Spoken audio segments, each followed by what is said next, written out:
Millionaire comes home early and discovers the secret no one dared to tell him. Before we dive in, I want to know, where in the world are you listening from right now? Type your city in the comments so we can see just how far this story reaches.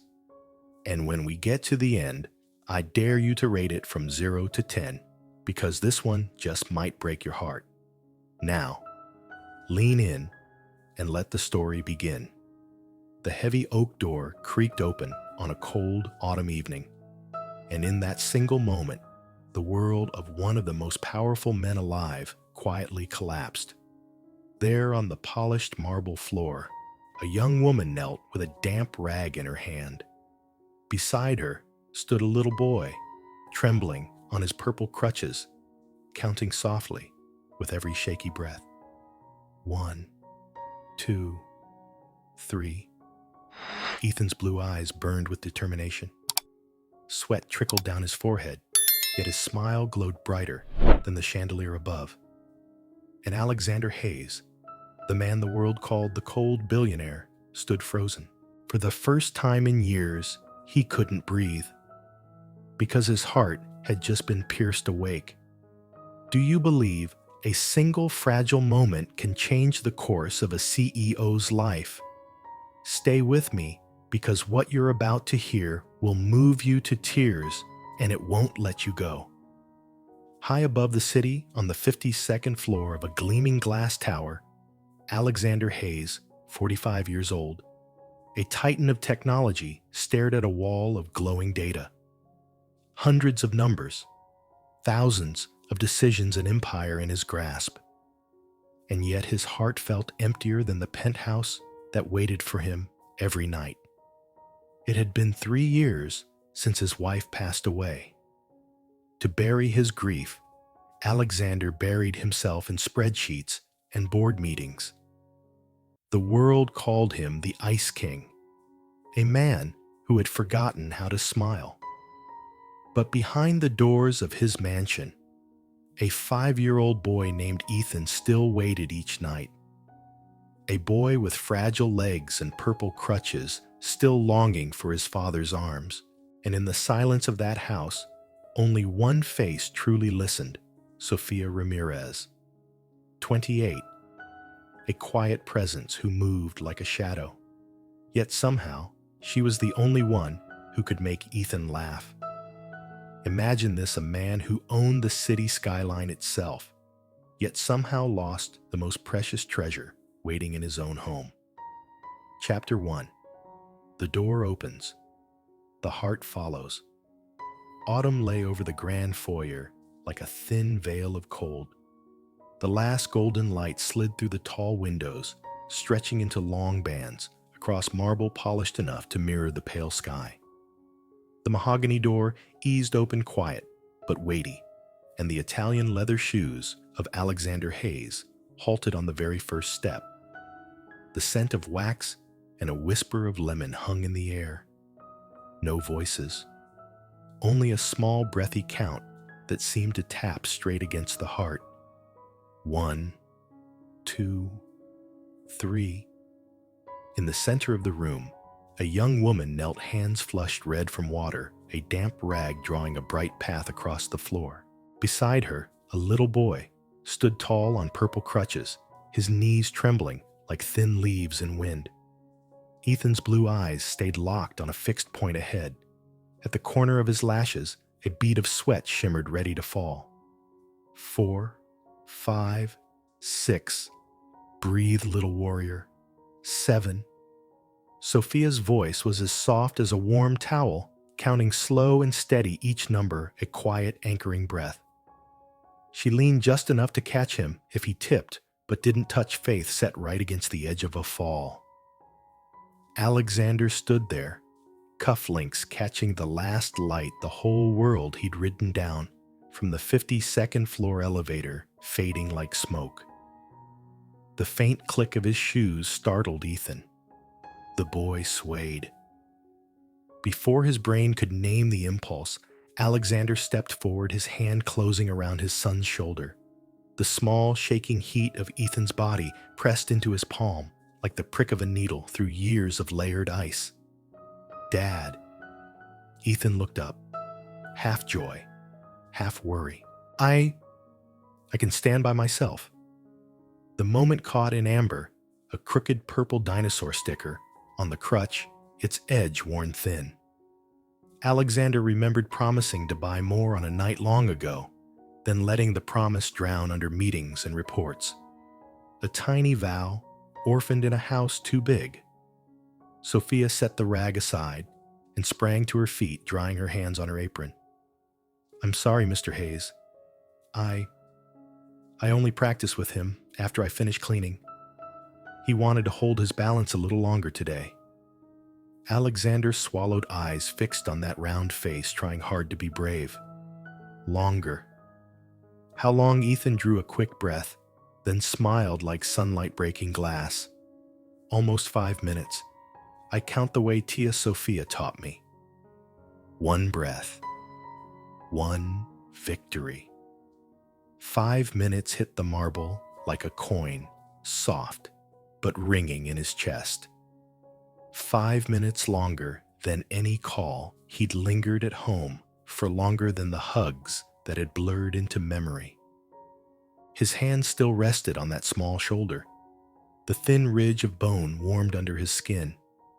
He did so well, Sophia said, voice dropping, worried she'd crossed a line. I'm not paid extra. It's just... He smiles when he tries. Alexander turned. For the first time, he truly held her gaze, brown eyes, without pleading or maneuvering, only patience worn smooth at the fingertips. He noticed her knees damp through the fabric, as if every stroke of the rag were a small prayer laid down on this floor. Ethan. He lowered himself to eye level. Are you tired? I'm okay, he mumbled. Then proud, I'm stronger than yesterday. Tia says warriors count breaths, not fears. A hairline crack ran through the cold wall inside Alexander. He nodded, and when he spoke, the sound was softer than he expected. I see that. The room was so quiet, the wall clock's single click lifted the second hand. Outside, wind brushed through the maples, throwing a ribbon of red shadow across the wall. Alexander rose and filled his lungs like a man coming up from the bottom of a lake. Ethan, he said, aiming for, even go change upstairs, please. I need to talk to Tia Sophia. Ethan hesitated, looking from his father to Sophia. She smiled and nodded. Go on, warrior. We'll try again tomorrow. Today you already won. He nodded, gripped the crutches. The rubber tips tapped out small beats over the marble step by step away. When his figure slipped past the first landing, Alexander noticed his own hand still trembling. He let it fall. In the space that opened, something long, dust-covered stirred. The pale oak staircase cast a curve of shadow on the marble below. Ethan leaned into the purple crutches, each small step clicking dryly in the wide silence. Sophia stood at the bottom, fingers laced, head slightly bowed, heart racing with the fear she'd overstepped her job. Alexander watched his son, a flicker of layered feelings in his eyes, shock, confusion, and a shame he hadn't met before. He could command an empire, yet faced with that small back, he felt like a child who'd lost the right words. Halfway up, Ethan paused and turned.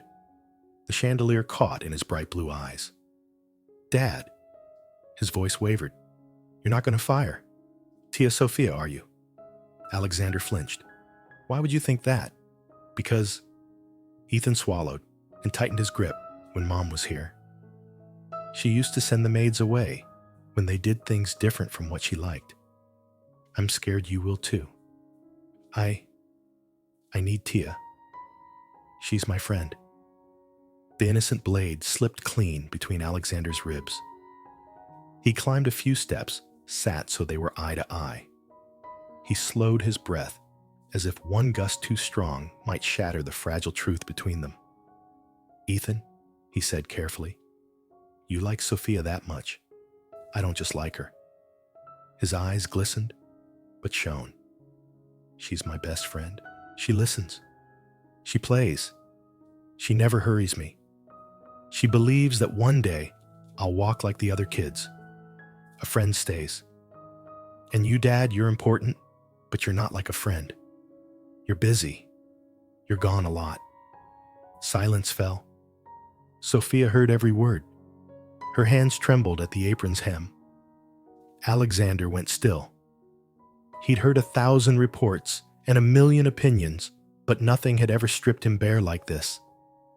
He set his hand on Ethan's shoulder. "Would you want me to try being your friend?" Ethan's face lit like he'd just been handed a miracle. "Really? But being a friend means you have to play with me, listen to my stories, and watch me practice with Tia Sophia. Can you do that?" Alexander nodded, a thin smile breaking through after years. "I'll try. I promise." Ethan laughed, scrambling up the stairs, crutches tapping brighter than before. Under the warm light, only Alexander and Sophia remained. He turned to her and finally noticed the red rim of her brown eyes, bright with empathy. In that brief exchange, the ice around his heart cracked again. Morning came, soft autumn sun, slipping through white curtains and bathing the kitchen in pale gold. The room, usually quiet now, carried the sweet lift of batter and the buttery sigh of a hot pan. In a worn apron with frayed edges, Sophia poured a ladle of batter onto the skillet, waited for bubbles to rise, then flipped with an easy, practiced hand. Footsteps echoed. She startled. Alexander Hayes, still in a simple light blue shirt, unusually casual for a workday, stepped in. He slipped off his expensive watch and set it on the wide wooden table, eyes taking in a scene that felt strange and somehow deeply familiar. "Mr. Hayes, I didn't expect you up so early," Sophia blurted, steadying the pan. He nodded, voice low but gentle. "Usually I'm already on my way to the office." He glanced toward the small table by the window. "Is Ethan still asleep?" "He wakes around 7:30. "Then we train in the garden," she said, then faltered, worried she'd said too much. Alexander moved closer, breathing in the warm sweetness. "He likes these." "On Mondays?" Sophia blinked, then smiled. "Yes. Ethan calls them first day power. He says pancakes make him braver for practice." A faint line tugged between Alexander's brows. For the first time, he realized there were small rituals, small beliefs in his son's life he'd never known. A parallel world he kept missing. After a moment, he asked, "Is there anything I can help with?" Sophia stared, unsure she'd heard right. "You want to help?" He gave a shy, almost awkward smile, far from the icy CEO everyone knew. "Yes, I think I should start small." She handed him the bowl of batter. "Then, could you whisk this? Ethan likes them soft, so it needs to be smooth." He gripped the wooden spoon. At first, his movements were stiff and clumsy. After a few circles, the rhythm found him. Butter and batter scented the room, and a space that used to feel cold turned warm around the edges. For a moment, he felt himself step out of contracts and numbers and into something simpler, a father in a kitchen making breakfast for his son. He glanced at Sophia, patient brown eyes glinting with quiet joy, and understood some lessons on love don't live in books or boardrooms.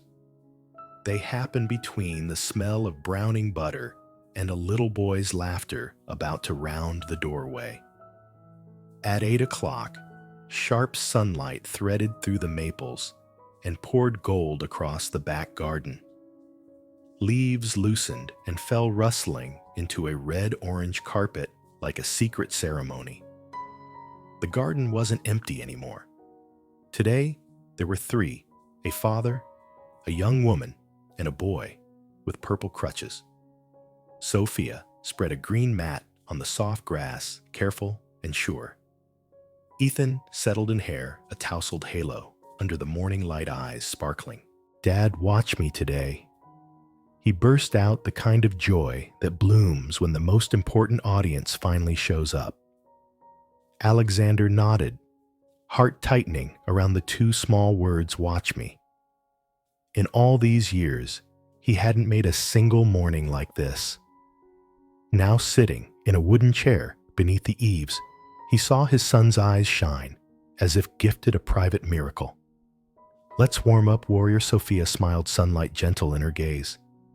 Ethan stretched, drawing breath with her count. 1, 2, 3. He rolled his shoulders, bent his knees.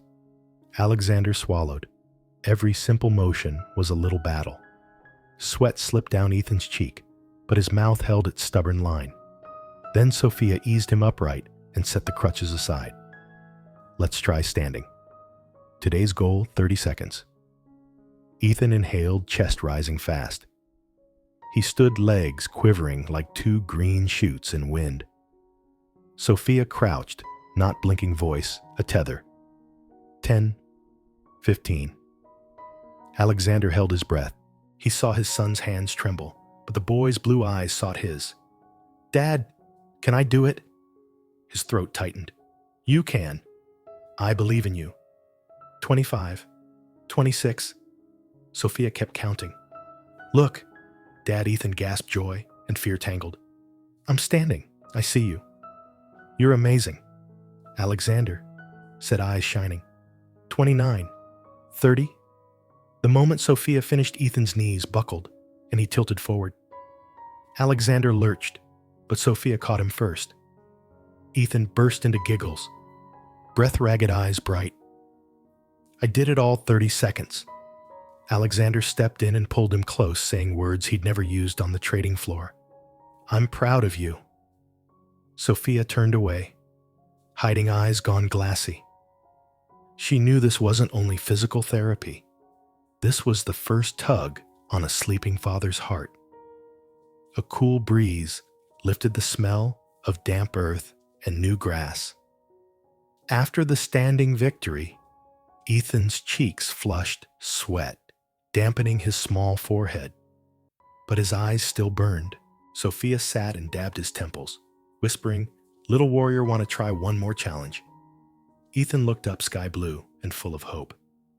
"I want to walk without the crutches. Just a few steps, Dad." Alexander froze. Fear rose in him like a sudden squall. What if he falls? What if he gets hurt? But in that clear gaze, steady and stubborn, he knew he couldn't say no. Sophia set the purple crutches aside and met Alexander's eyes steady. "Mr. Hayes, he needs to believe he can. Just a few steps. We'll be right here." Alexander drew a breath, stepped onto the grass, and knelt, opening his arms. "Ethan, I'm here. Look at me. One step at a time. Slow." The garden seemed to hold its breath. Even the tiny birds quieted. Only 3 hearts thudded in the open air. Ethan placed his foot down. His legs shook, a small flame flickering in wind. One step, then a second. "Good job, son," Alexander murmured, voice trembling but warm. Sophia watched, hands ready. Each small step carved a line across her heart, equal parts ache and radiance. "Dad, look at me." Ethan panted, fear and delight braided together. "I see you. You're incredible." Alexander's voice broke. On the 3rd step, the boy wobbled hard. He laughed and fell forward.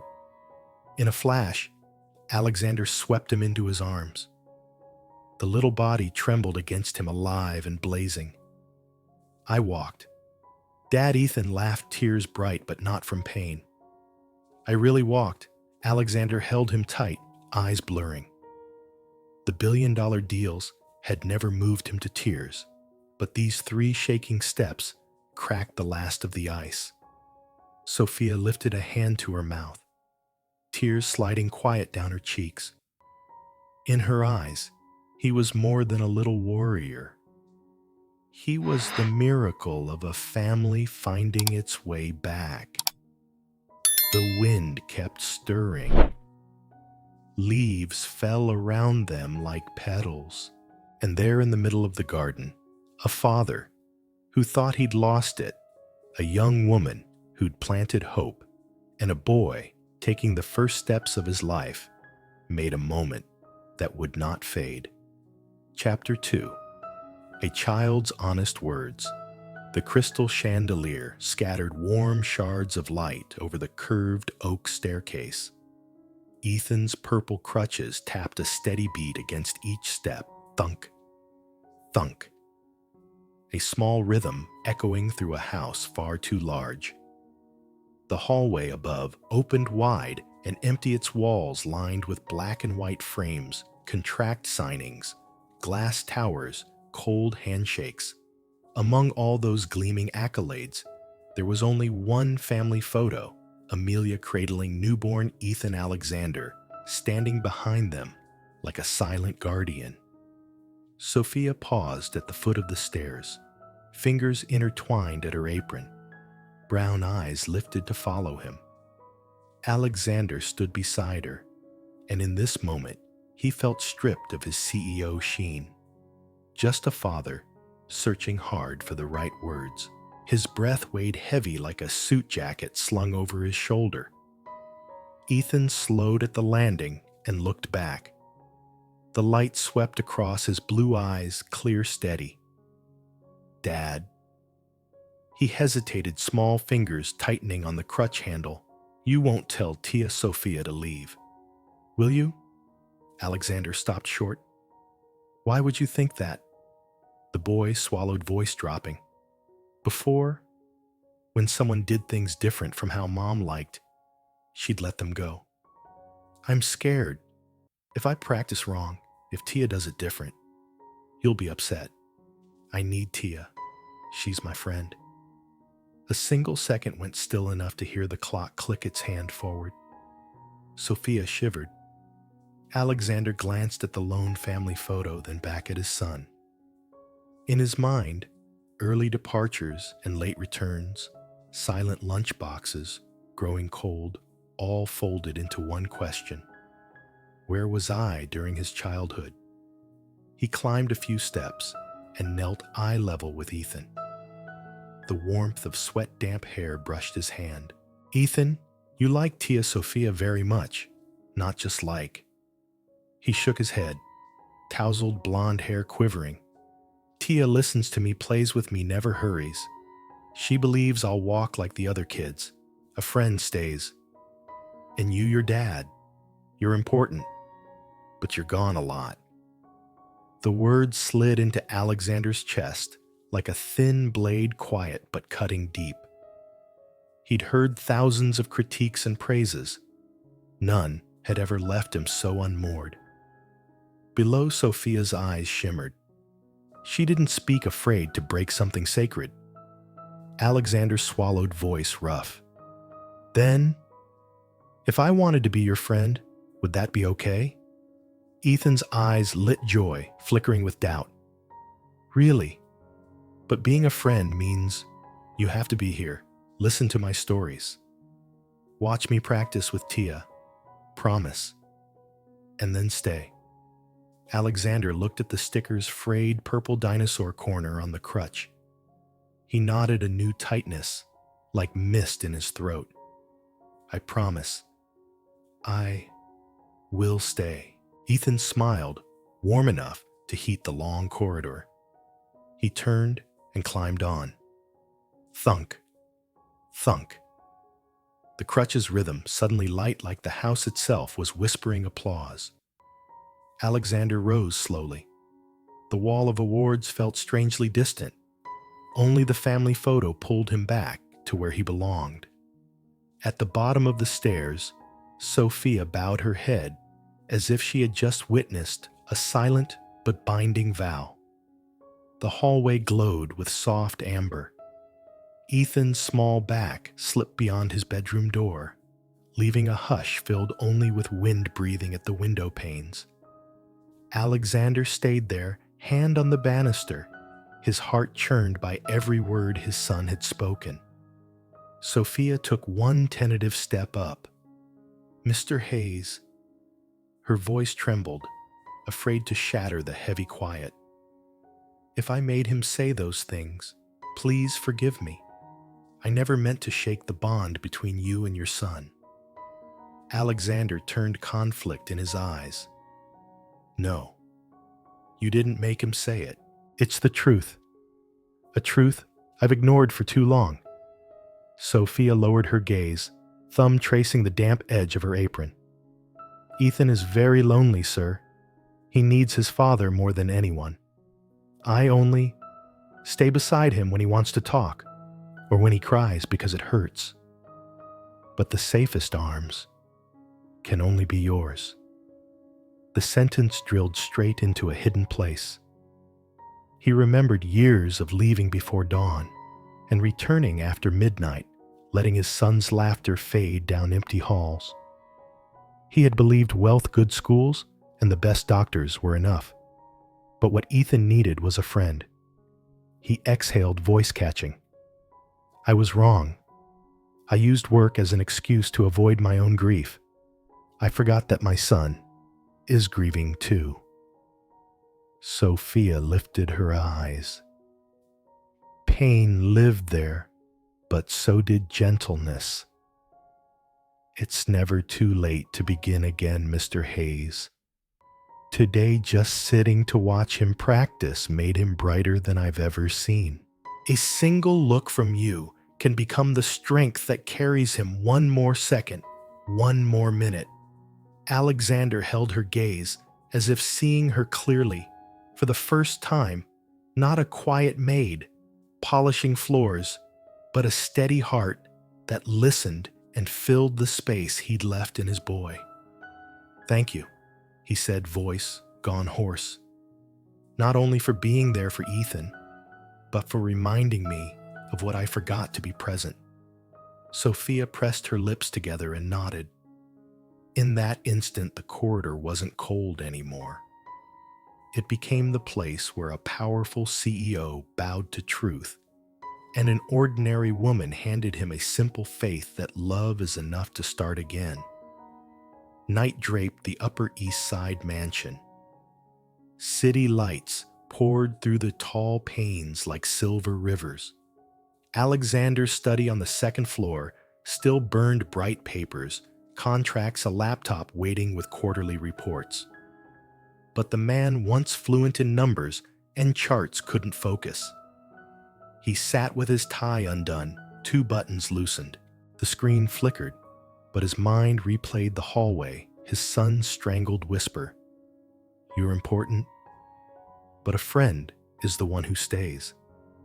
He leaned into his hand and closed his eyes. In memory, Ethan sat alone downstairs, hugging his purple crutches, an endless loop. He had given himself to the company more towers, more branches, global partners, building a grand legacy, while his son's heart grew hollow. On the desk, a silver frame lay filmed with dust. He picked it up and wiped it clean. The picture held 3 himself, Amelia and baby Ethan. Amelia beamed, the infant tucked in her arms. He stood behind them, hand hovering at her shoulder, his face already wearing the far-off look of a man too busy. In that photo, only 2 smiles, his wife's and his child's. His own had never quite arrived. A tear struck the glass, blurring Amelia's smile. He hadn't cried since the funeral. Yet here, in a room built on power, a child's simple truth brought him to tears. He bowed his head to his folded arms and whispered a confession. "Amelia, I left him. I made him learn to smile at someone else when he needed his father." His voice scraped out an old wound breaking open. A soft knock, Sophia stood there with a tray of tea, hesitant. "Mr. Hayes, it's late. I thought something warm might help." He looked up, eyes rimmed red. She froze. She'd never seen the ice-cold CEO this fragile. He took the cup. The heat moved into his hands, then into the empty space beneath his ribs. "Thank you," he murmured.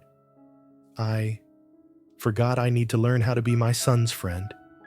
She set the tray down, brown eyes full of kindness. "Ethan doesn't need a perfect father. He just needs one who stays." The room eased. City noise outside fell back, leaving a lone, tired man relearning the simplest lesson, how to be a dad. The chandelier in the dining room washed the long walnut table in soft light. For years, warmth rarely lingered here. Empty chairs lined both sides, silent witnesses to absence. Tonight, Alexander chose to sit. No tie, no phone. Just a father trying to practice what he'd forgotten. Ethan came slowly on his purple crutches, eyes round, when he saw his dad waiting. "Dad, you're really eating with me?" Alexander nodded, offering a small smile. "Yes. Tonight I want to sit right here with you. You picked the spot." Blue eyes sparkled. Ethan propped the crutches and sat across from him, careful as if afraid the moment might slip away. Sophia brought dinner, steaming chicken soup, crisp bread, a little salad. The scent drifted through the wide room, softening the air. For a few minutes, there were only spoons touching bowls. The heavy quiet made Alexander's heart beat fast.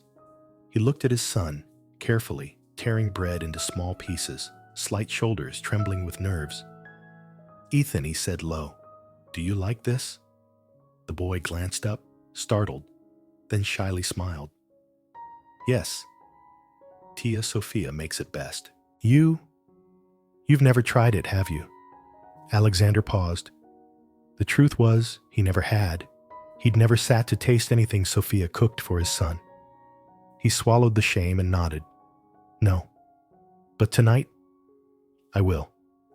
He lifted a spoonful. Warmth ran down his throat. To his surprise, calm spread through him like touching a distant childhood memory. "It's really good," he blurted. Ethan giggled, face glowing. "Told you Tia cooks better than restaurants."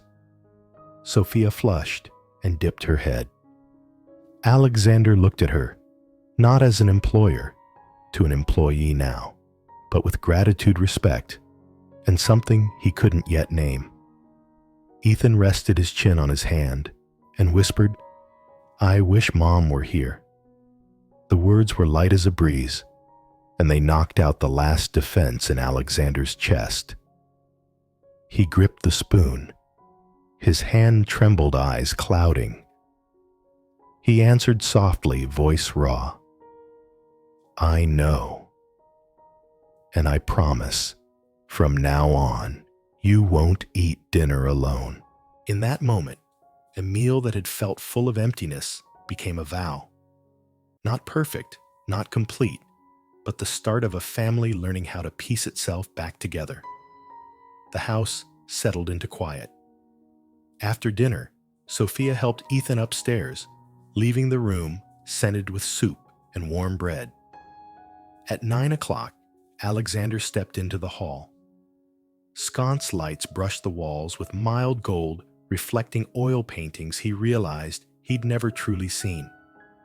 Sophia eased the bedroom door shut and moved lightly down the stairs. Her steps were so soft, they seemed to leave no sound on the marble. Meeting Alexander in the corridor, she faltered, hands laced before her apron. "He's asleep," she whispered, tired but gentle. "Tonight?" Ethan was so happy. Alexander nodded, eyes tilted upward, as if he could still hear his son's even breathing. "Thank you. I forgot how simple it is. Just to sit at the table and he shines." Sophia lowered her gaze with a small, fleeting smile. "Ethan only needs his father. I I do what my heart tells me. But I don't want you to think I've overstepped. He studied her hands, faint lines from soap and work mapped across small fingers. The woman before him didn't just clean rooms, she was quietly mending a child's soul. No, Sophia, he said, voice deepening. You didn't overstep. You did what I should have done long ago. You stayed. You listened. You were his friend. Her brown eyes brimmed. She steadied her tone. Ethan needs you more than anyone. If you're present, he'll go farther than any exercise I can teach. Alexander turned fully toward her words, catching. I lost my wife, thought I could make up for it with work and money. But tonight I realized, if I keep going this way, I'll lose my son too. I promised Sophia, I'll be here. Not just a name on a birth certificate, Ethan's friend. And I won't let this promise fade again. Sophia bit her lip as tears spilled. She nodded, saying nothing more. In the quiet, they stood facing one another, a man once called Ice and a woman of ordinary grace, both laying hands on an invisible covenant love presence and trust. Outside, the glass autumn wind moved through the maples. Yellow leaves spun and fell as if bearing witness to a vow spoken softly in the night. Chapter 3. Pancake Morning. The kitchen opened its eyes to a thin blade of sunlight slipping through the white curtains, laying a warm strip across the marble counter. The wall clock read 7:15. The gas clicked, the copper pan heated, and the smell of melting butter mingled with the gentle sweetness of batter. Hair neatly tied back, Sophia poured a ladleful onto the pan. The round swirl bubbled with tiny pin pricks. As the edges set, she flicked her wrist off, revealing a golden face. Alexander stepped in, wearing a light blue shirt, phone still lit with a stack of notifications in his hand. He looked at it for a second, then turned it face down on the island, as if flipping an old habit shut.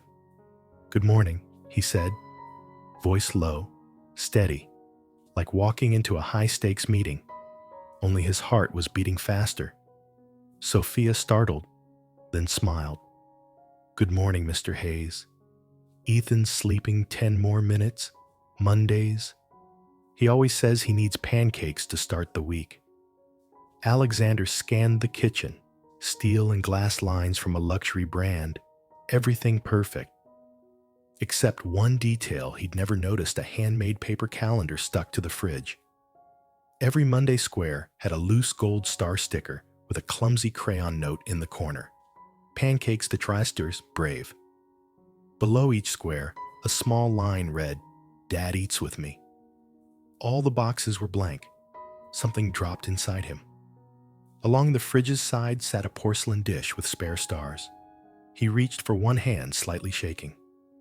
Today, can I put this on? He asked quietly.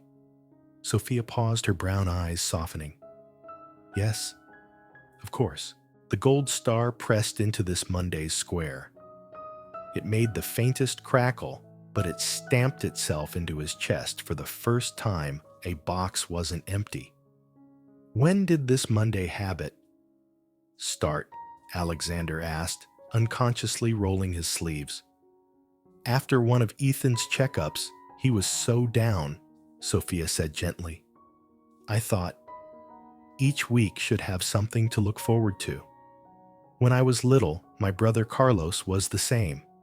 Every Monday, I made pancakes so he wouldn't be afraid of going to school. Over time, pancakes became a way of saying, we begin again. We count breaths, not fears. Ethan loves that. The name Carlos marked itself in Alexander's mind like a folded page. He hesitated. Your brother, was he? Weak in his legs too? Sophia nodded, thin but warm smile. Yes. He learned slower than others, walked slower than others. But when someone stayed, he went farther. Alexander swallowed the bitter edge in his throat, ashamed and soothed all at once. "Can I help with anything? I've never made these." Sophia handed him the bowl and a whisk. "Stir until it's smooth. Ethan likes them soft." He tried. At first, he was clumsy. A dot of batter splashed onto his cuff. Sophia let out a quick laugh, then covered her mouth, as if afraid of being rude. He laughed too, a rare sound that seemed to turn the room a few degrees warmer. Maybe he said I should learn from the beginning, not just pancakes. From the hallway came the steady thunk, thunk of purple crutches. Sophia lowered the flame. Alexander set the whisk down and glanced at the fresh star on the fridge. Today, a chair at breakfast would not be empty, and in his chest, a cold space had thawed a little too. The taps of Ethan's crutches drew near. He appeared in the doorway. Blonde hair, a tumble sleep still soft on his face, but his eyes lighting up at the sight of his father already seated. "Dad, you're really here," he burst out, voice breaking into a little song. "You're not going to work early today." Alexander hesitated, then offered a shy smile. "No, today I want to eat breakfast with you." The boy wobbled a few steps, propped the crutches by a chair, and sat. His small hands clapped together. He looked at Sophia, eyes shining.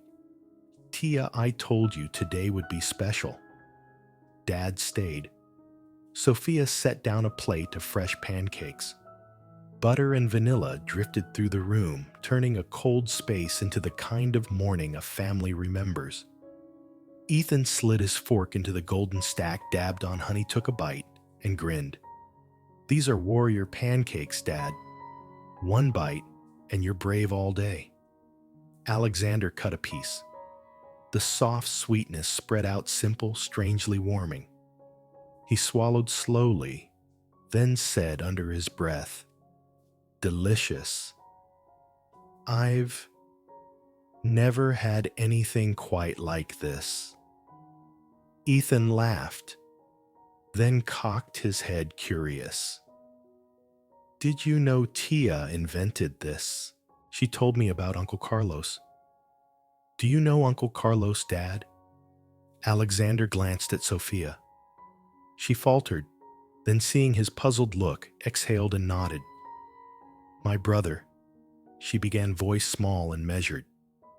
"Carlos was born with weak legs like Ethan. My mother worked nights to keep up with treatments. I was 14 doing homework while taking him to therapy. I watched the physical therapists, wrote down every move, and practiced with him at home. Every Monday morning, I made pancakes and told him, 'This is a beginning. After this, you'll be stronger.' He believed me, and step by step he went farther." Pride threaded with a tender ache in her tone. Ethan propped his chin, eyes bright. "Just like me, see, Dad. Thanks to Tia, I stood for 30 seconds. Alexander set his fork down. His hand tightened. Something surged. He realized for the first time that the woman before him had quietly given his son the one thing he himself hadn't known how to give: belief. "So," he said softly, voice thick, "both of you, learn to be strong on Monday mornings." Sophia smiled, eyes glistening. "Yes. Pancakes aren't just breakfast. They're a small promise today will be better than yesterday." The kitchen hushed, spoons and forks clicking lightly. In that suspended moment, Alexander felt a calm spread through him. He had missed too much, but now, at least he could begin again, with a morning pancake. Early light poured through the glass and danced on the polished table. Ethan ate and chattered yesterday. He'd climbed 2 steps without crutches. Tomorrow, he wanted to try 1 more minute of standing. Alexander listened in silence, each word shaving away another layer of ice. He set his fork down and looked straight at his son. "Ethan, I'm sorry." The boy looked up, honey glistening at the corner of his mouth. "Sorry for what Dad?" Alexander swallowed, voice dropping. "For missing too many mornings like this. For leaving those boxes blank on your fridge calendar. Today I saw a gold star stuck on, and I don't want any more boxes to stay empty." The room went still. Sophia mid-dish froze. Butter-slicked fingertips trembled in midair. Ethan's eyes went wide, his small heart pounding like a drum. "Dad." "Really?" he whispered. Alexander nodded, eyes shining. "From now on, every Monday morning I'll be here. I'll eat pancakes with you. I'll watch you practice. That's my promise." Ethan sprang up, forgetting the crutches, and hurled himself into his father's arms. He almost fell, but Alexander caught him. In that embrace, the boy choked out, "Dad, I finally have a friend." Sophia covered her mouth as a tear slipped down her cheek. She didn't dare interrupt, but her heart burst open. For the first time, she saw Ethan hold his father, not out of longing, but out of certainty. Alexander hugged his son tight, pressing his face into hair that smelled faintly of honey. He murmured, voice catching, "You don't just have me as a friend. You have Tia Sophia too, and I'm grateful for that." Ethan looked up, blue eyes blazing. "Then we're a team of 3, me, Dad, and Tia. An unbeatable team." Alexander laughed, a rare bright sound like sunlight breaking through long, heavy clouds. He glanced at Sophia. The look in his eyes carried no hierarchy anymore, only gratitude and something else warm and unnameable. Sophia lowered her head and whispered, "You don't have to thank me, Mr. Hayes. If you stay, Ethan has the whole world." In that kitchen, it wasn't just butter and honey in the air. It was the flavor of a new beginning, a family vow sealed with a single gold star that glowed inside 3 hearts. After breakfast, when Ethan hobbled off to his room for his sketchbook, the kitchen held only Alexander and Sophia. The warmth of that promise still lingered, but a quiet curiosity tugged at him. He leaned against the counter fingertip, tracing the rim of the bowl crusted with batter. His voice was calm, but it carried the weight of a CEO used to probing for truth. "Sophia, how do you know so much? The exercises, the encouragement. It's not unlike professional training." She paused. Her brown eyes wavered, then dropped to her calloused hands. After a beat, she answered in a near whisper, "It isn't professional, Mr. Hayes. It's just what life taught me." "Life?" he asked, stepping a little closer. Sophia drew a breath and told him, "When I was little, my brother Carlos was born with weak legs. Our mother worked nights, so I was mostly the one with him. I learned by watching the therapist, taking notes on every movement, then practicing with him on our kitchen floor.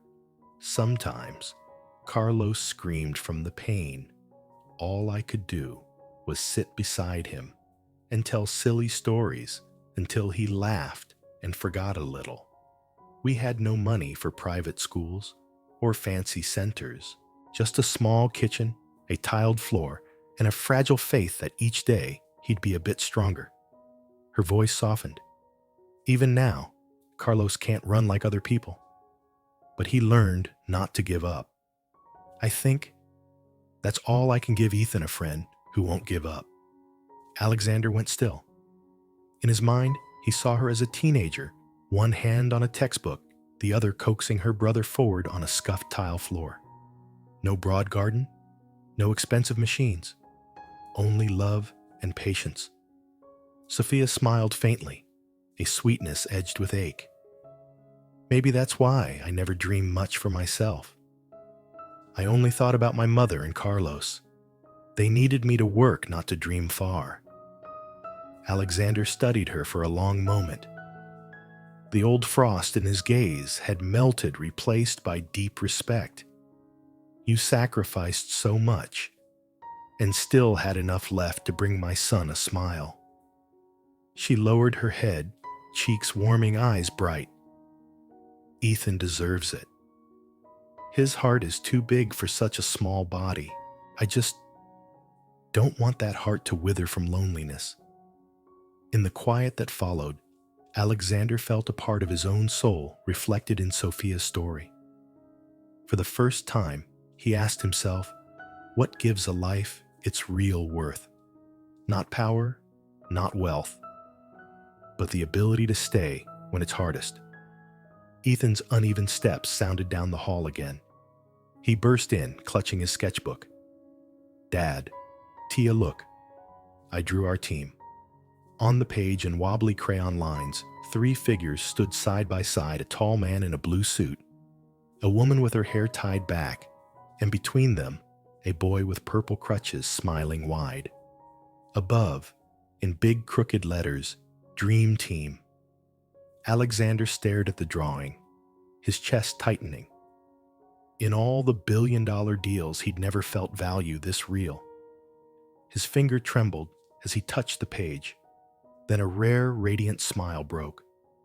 A team of 3, huh? Does that make you the leader? Ethan nodded hard.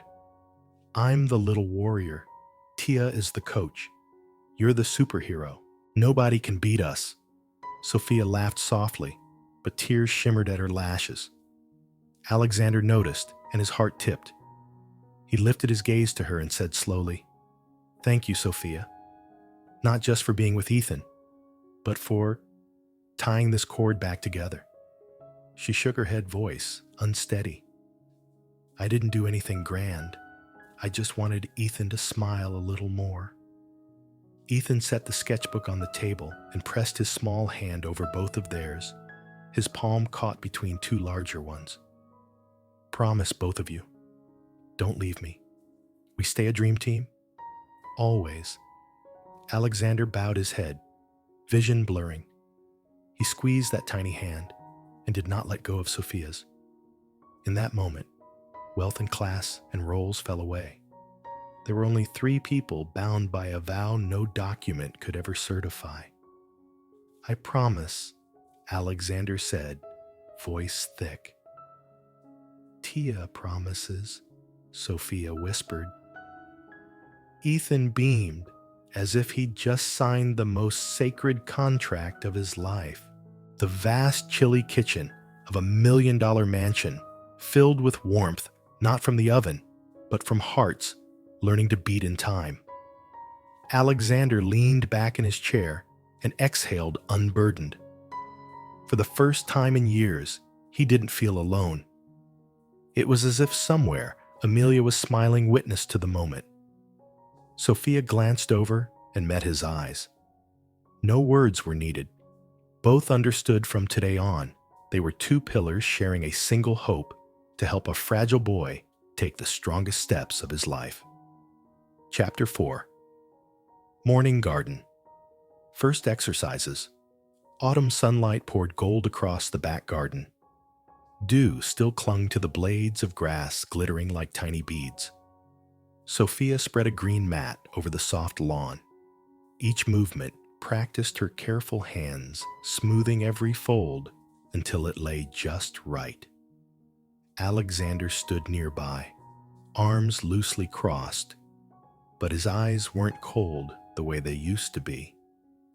Today, there was no suit, only a simple sweater. That small change softened him less like a powerful CEO, more like a father relearning his very first lesson. Ethan came on his purple crutches, eyes bright, when he saw both Dad and Tia waiting. Dad, today, I'm going to surprise you, he said, bubbling over. Alexander smiled, his heart catching on the words, surprise Dad. In business, he was used to surprising partners. It had never crossed his mind that one day his son would want to astonish him. Sophia bent to Ethan's level voice, gentle. All right, little warrior. Let's warm up first. Remember what Tia says? Wake your body with your breath. Ethan drew in a deep breath, shoulders lifting, then relaxing. He stretched out his small arms, copying the simple movements Sophia had taught him. Every motion was slow, but determined. Alexander didn't blink. He saw the early sweat gather on his son's forehead, the slight tremor in each joint. But he also saw a light clear and fierce in those blue eyes. The light of a true little warrior. Now let's try standing, Sophia said, setting the crutches aside and steadying him upright, her tone full of encouragement. Today's goal, 30 seconds. Ethan inhaled, hard lips pressed together. His small legs shook, but they held. Sophia began to count slow and steady. 1, 2, 3. Alexander found himself holding his breath, heart beating with each number. At 15 seconds, Ethan lifted his head and called out, "Dad, I'm still standing." Alexander took a step closer, eyes shining. "I see you. You're incredible." Ethan's joy flashed across the boy's face like he just won the biggest prize of his life. 25, 26. Sophia kept counting, hope warm in her voice. "Dad, I'm almost there," Ethan cried, voice trembling. "You've got this. I believe in you." Alexander answered, his voice rough but warmer than it had ever been. 30.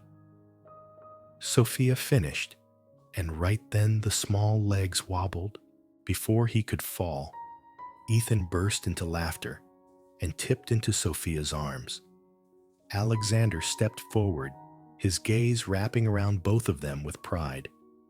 In that moment, he understood hope can be lit by just 30 seconds on your own 2 feet and by a single timely word of belief.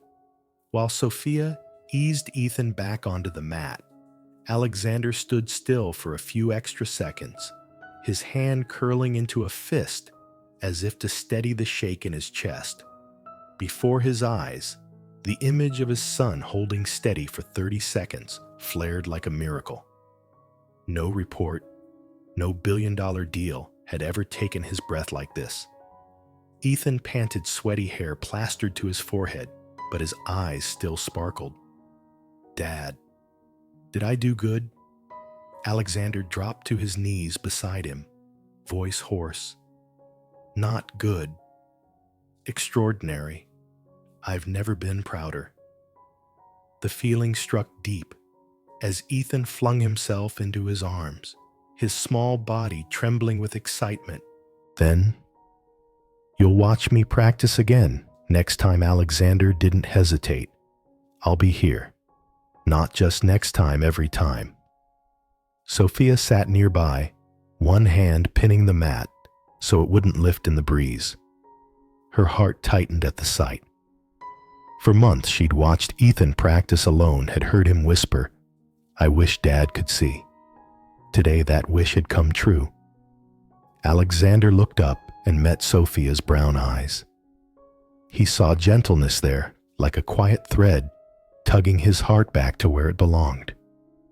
He spoke as if confessing, "I've missed too much. But you kept his faith alive. Without you, I'd probably still believe work mattered more than anything."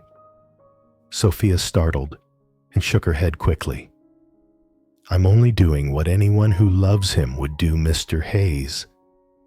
Ethan needs his father, not me." Alexander pressed his lips together and shook his head. "No, Sophia. He needs both. I can give him a house, but you've given him courage.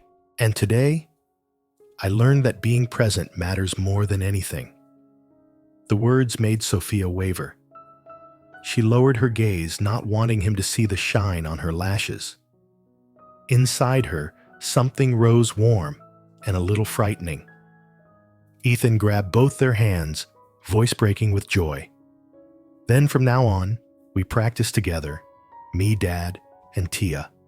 Dream Team never gives up. Alexander laughed, wrapping his arm around his son and lightly brushing Sophia's hand too. In the soft breeze, a man once iced over felt his heart warmed by the simple presence of love. The sun climbed higher, lighting every bead of dew on the grass. Ethan swiped his forehead and looked up at them, eyes glowing. "I want to try again," he said, steady and sure. Alexander hesitated. "Ethan, you just finished. If you're tired, I'm not tired."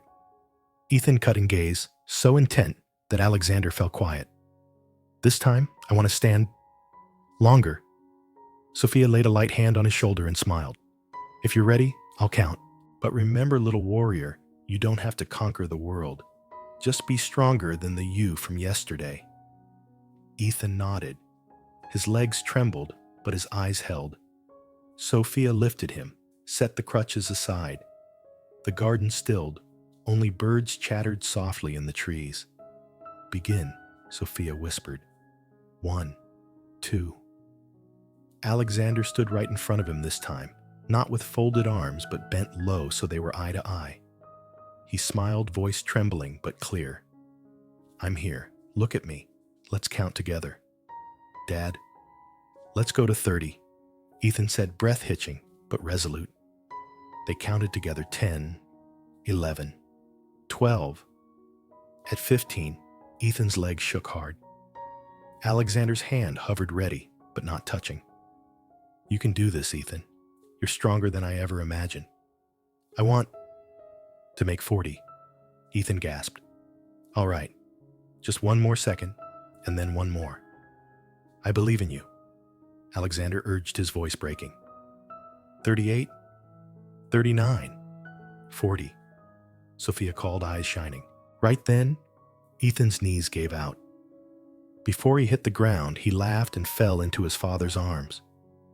Alexander held him close, tears spilling unchecked.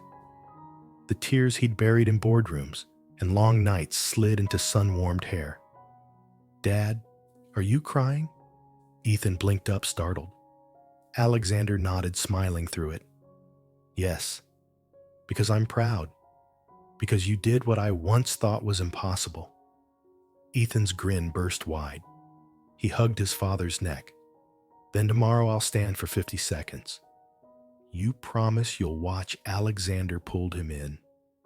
"I promise. This time I won't miss it." Sophia quietly dabbed the corner of her eye, watching father and son fold into each other. In that instant, the garden felt like a sanctuary, where a small, great miracle had happened. A boy standing steady, a father mending, and a woman lighting hope for them both. When Ethan was settled on the mat again, cheeks still flushed from effort, Alexander sat beside him, his hand still on the boy's shoulder.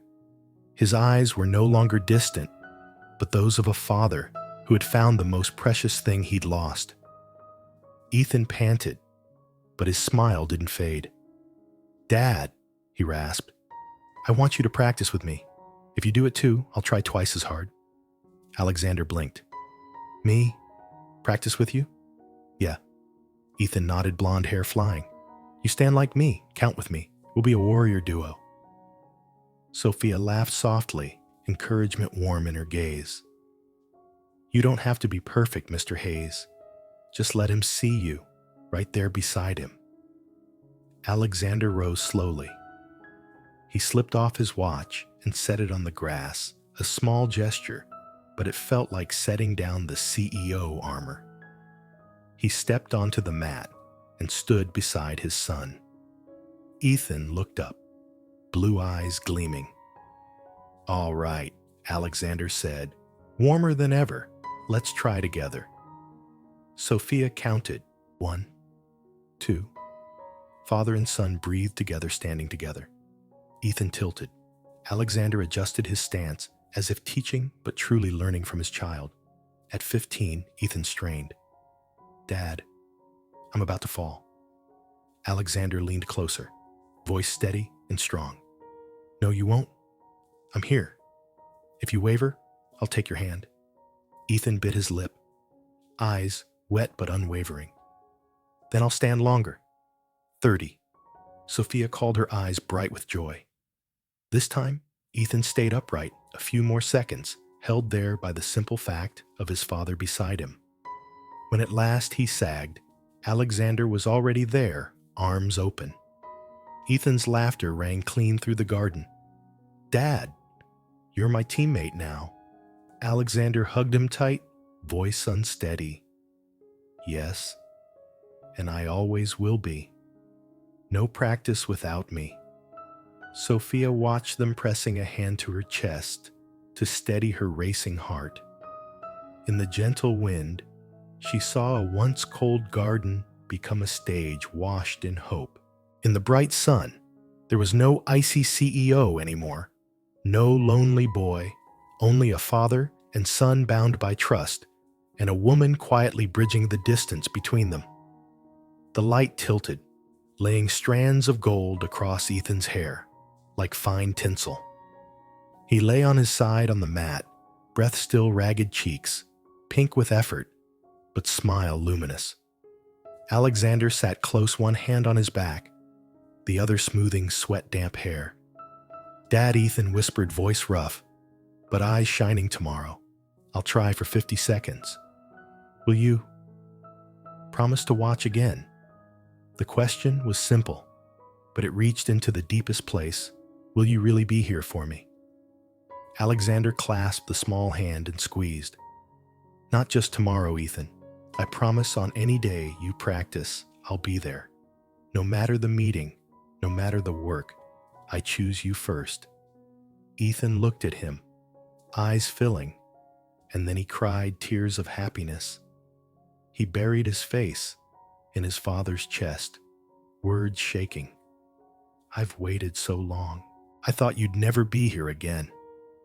Alexander held him tight, eyes burning, tears soaking into sun-warm hair. I'm sorry, Ethan. You won't have to wait anymore. I'm here now. Sophia stood close by, hand over her mouth to quiet a sob. Her vision blurred, but her smile was radiant. She knew this was the turning point, a father finding his family, a child finding trust again, and she standing at the edge, witnessing a living miracle. Ethan lifted his head, voice trembling, but sure. Then from now on, Dad, you and Tia will practice with me in this garden. Every morning. We're the dream team, right? Alexander laughed through tears and nodded. Right. Our dream team doesn't give up. Sophia stepped in, kneeling beside them. Ethan quickly caught both their hands, his small palm binding them together. Promise. No one leaves anyone. Alexander looked at Sophia. Their eyes held quiet and deep. Then together they answered softly, We promise. In the sun-washed garden, 3 promises braided into one. No documents, no signatures, only hearts. From that moment on, the garden was no longer just a patch of grass behind a mansion.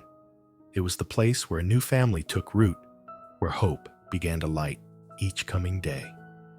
Chapter 5. First Steps. That morning, the garden was still drenched in dew.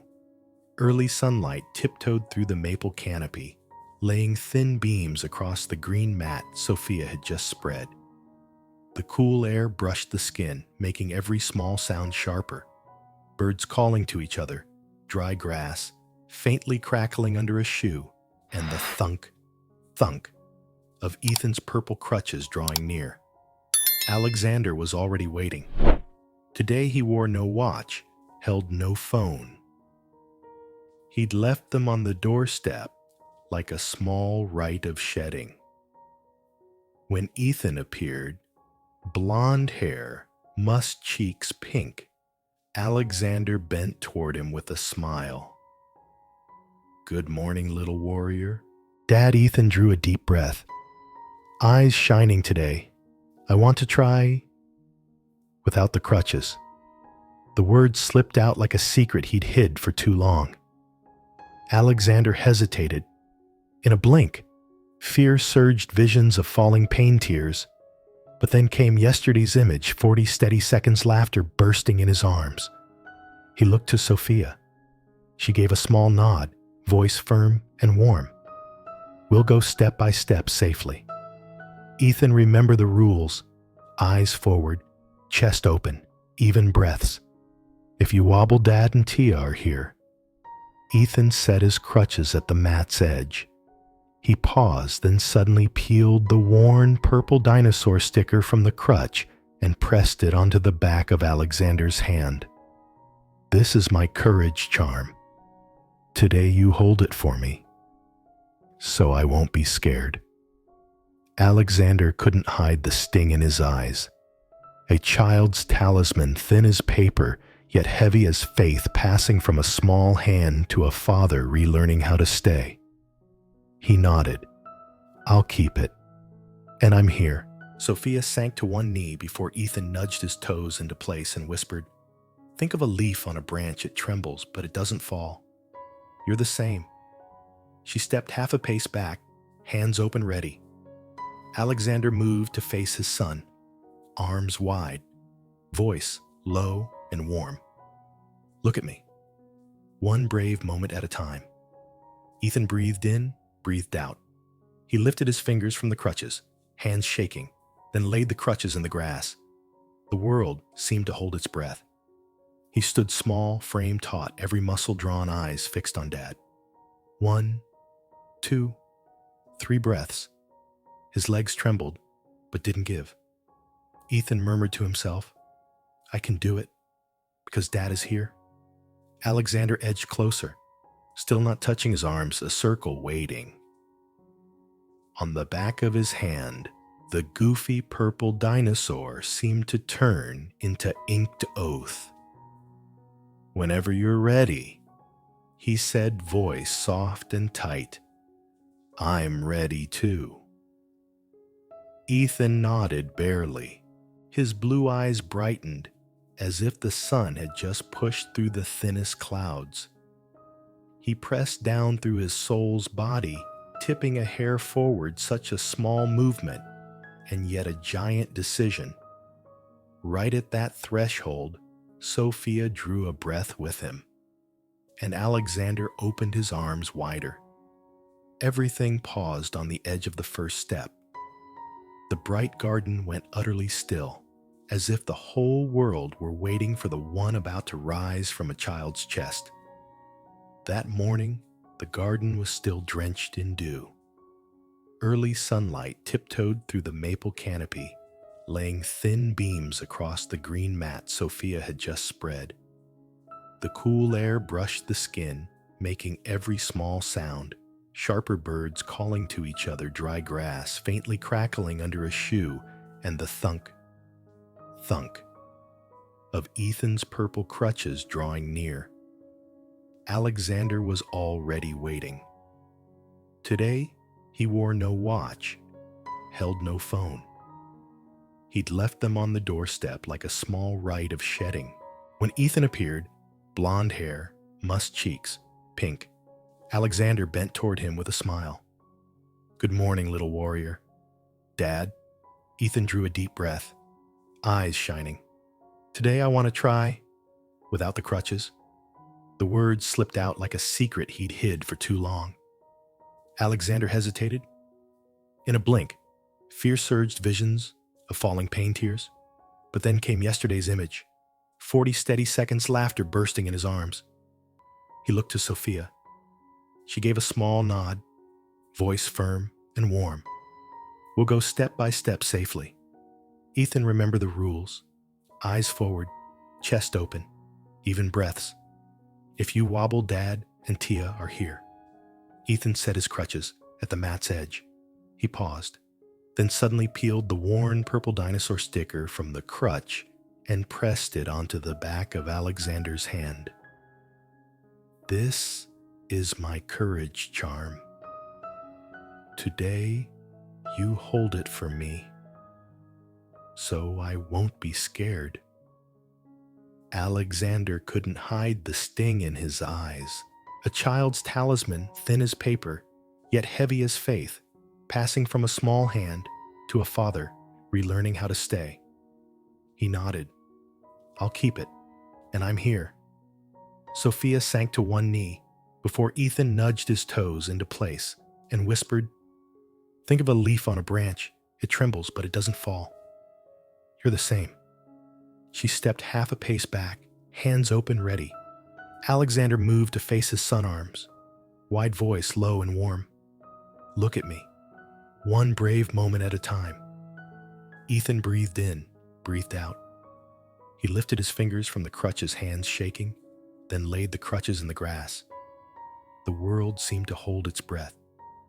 He stood, small frame, taut, every muscle-drawn eyes fixed on Dad. 1, 2, 3 breaths. His legs trembled, but didn't give. Ethan murmured to himself, I can do it, because Dad is here. Alexander edged closer, still not touching his arms, a circle waiting. On the back of his hand, the goofy purple dinosaur seemed to turn into inked oath. Whenever you're ready, he said, voice soft and tight. I'm ready too. Ethan nodded barely. His blue eyes brightened as if the sun had just pushed through the thinnest clouds. He pressed down through his soul's body, tipping a hair forward, such a small movement, and yet a giant decision. Right at that threshold, Sophia drew a breath with him, and Alexander opened his arms wider. Everything paused on the edge of the first step. The bright garden went utterly still, as if the whole world were waiting for the one about to rise from a child's chest. Ethan stood there, legs quivering like 2 tender shoots in wind. He filled his lungs and let out a whisper, tiny but ringing through the garden one. His left foot lifted, set down on the grass. The touch was so soft, it seemed only he could hear it. But inside, Alexander, it tolled like a bell. His heart jolted, then flooded with a faith he had never known. 1 step, Ethan, Sophia, urged her voice, catching. The boy's face lifted, eyes alight. 2. His right foot followed, shaking hard, but it found the mat and held. His whole body swayed. Alexander lunged half a step, then held back, arms out like a wall of shelter. I'm right here, he rasped. Just look at me. Ethan clenched his teeth, breath ragged. Dad. Dad. Step 3. He lifted his left foot again. His small body pitched forward, but Alexander was already there, gathering him in. A sob broke loose, not from pain, but from joy, bursting its banks. Dad, Ethan shouted, laughing and crying at once. I really walked. Alexander cradled him, tears spilling into the blonde hair. His voice trembled in a whisper. You did it, Ethan. You showed me that miracles are real. Sophia dropped to her knees beside them, her hand trembling as she rested it on Ethan's back. Tears streamed, but her mouth curved in a radiant smile. Little warrior, you won. Time seemed to stop. Even the autumn wind quieted, making room for laughter and tears to braid together. Ethan was still shaking, but he lifted his head, blue eyes glittering. Dad, see, I don't need crutches. I have you. And Tia Sophia. Alexander's voice broke as he held him tighter. Yes, you have more than legs. You have a family that will never let you go. Sophia couldn't hold back. Her sob rose aloud. Ethan hurried a small hand to wipe her cheek. Don't cry, Tia. I can walk now. You said I'm like a leaf on a branch. Today, I didn't fall. The sight seized Alexander's chest, a boy finding his feet, a woman pouring out her faith, and a father reclaiming his lost soul. 3 trembling steps, small yet greater than any billion-dollar tower. Those 3 steps were the road home, from loneliness to kinship, from cold to warmth, from fear to hope. Ethan's hiccuping sob faded in his father's arms. Then he burst into bright laughter. It rang through the garden like a victory song after a storm. Tears still traced his cheeks, sparkling in the sun like tiny crystals. Alexander held him as if gathering the whole universe. Crying, laughing, he kept repeating, "You did it. Ethan, you did it." Sophia sat close, hands over her mouth, unable to stifle the joyful sobs. The tears came, but her eyes shone with certainty. Watching father and son twine together, her heart filled with a happiness too big for words. Dad Ethan looked up, blue eyes blurred with tears. "Do I look like the other kids now? I can walk." Alexander swallowed hard and hugged him tighter. "No, Ethan, you're not like anyone else. You're the best version of you, and I have never been so proud." The boy laughed out loud, then turned to Sophia with open arms. "Tia, Sophia, come here. I walked because of you, too." Sophia wrapped both of them in her arms. In the sunlit garden, 3 people held on, laughter and tears mingling as one. The sky felt higher, the autumn breeze gentler, as if nature itself paused to witness. Still giggling through the tears, Ethan said, "Now we're a real dream team. I'm the little warrior, Dad's the superhero, and Tia's the coach. My first 3 steps." We took them together. Alexander closed his eyes. A hot tear slipped onto his son's hair. Ethan's words struck the deepest place. He thought, if anything in this life is worth more than towers and deals, it's this. Sophia looked at them with eyes washed in tears, but lit with a tenderness new to her. Her voice trembled sure and soft. "Ethan, you just proved that impossible is only what we haven't tried yet. With love beside you, you can go farther than anyone expects."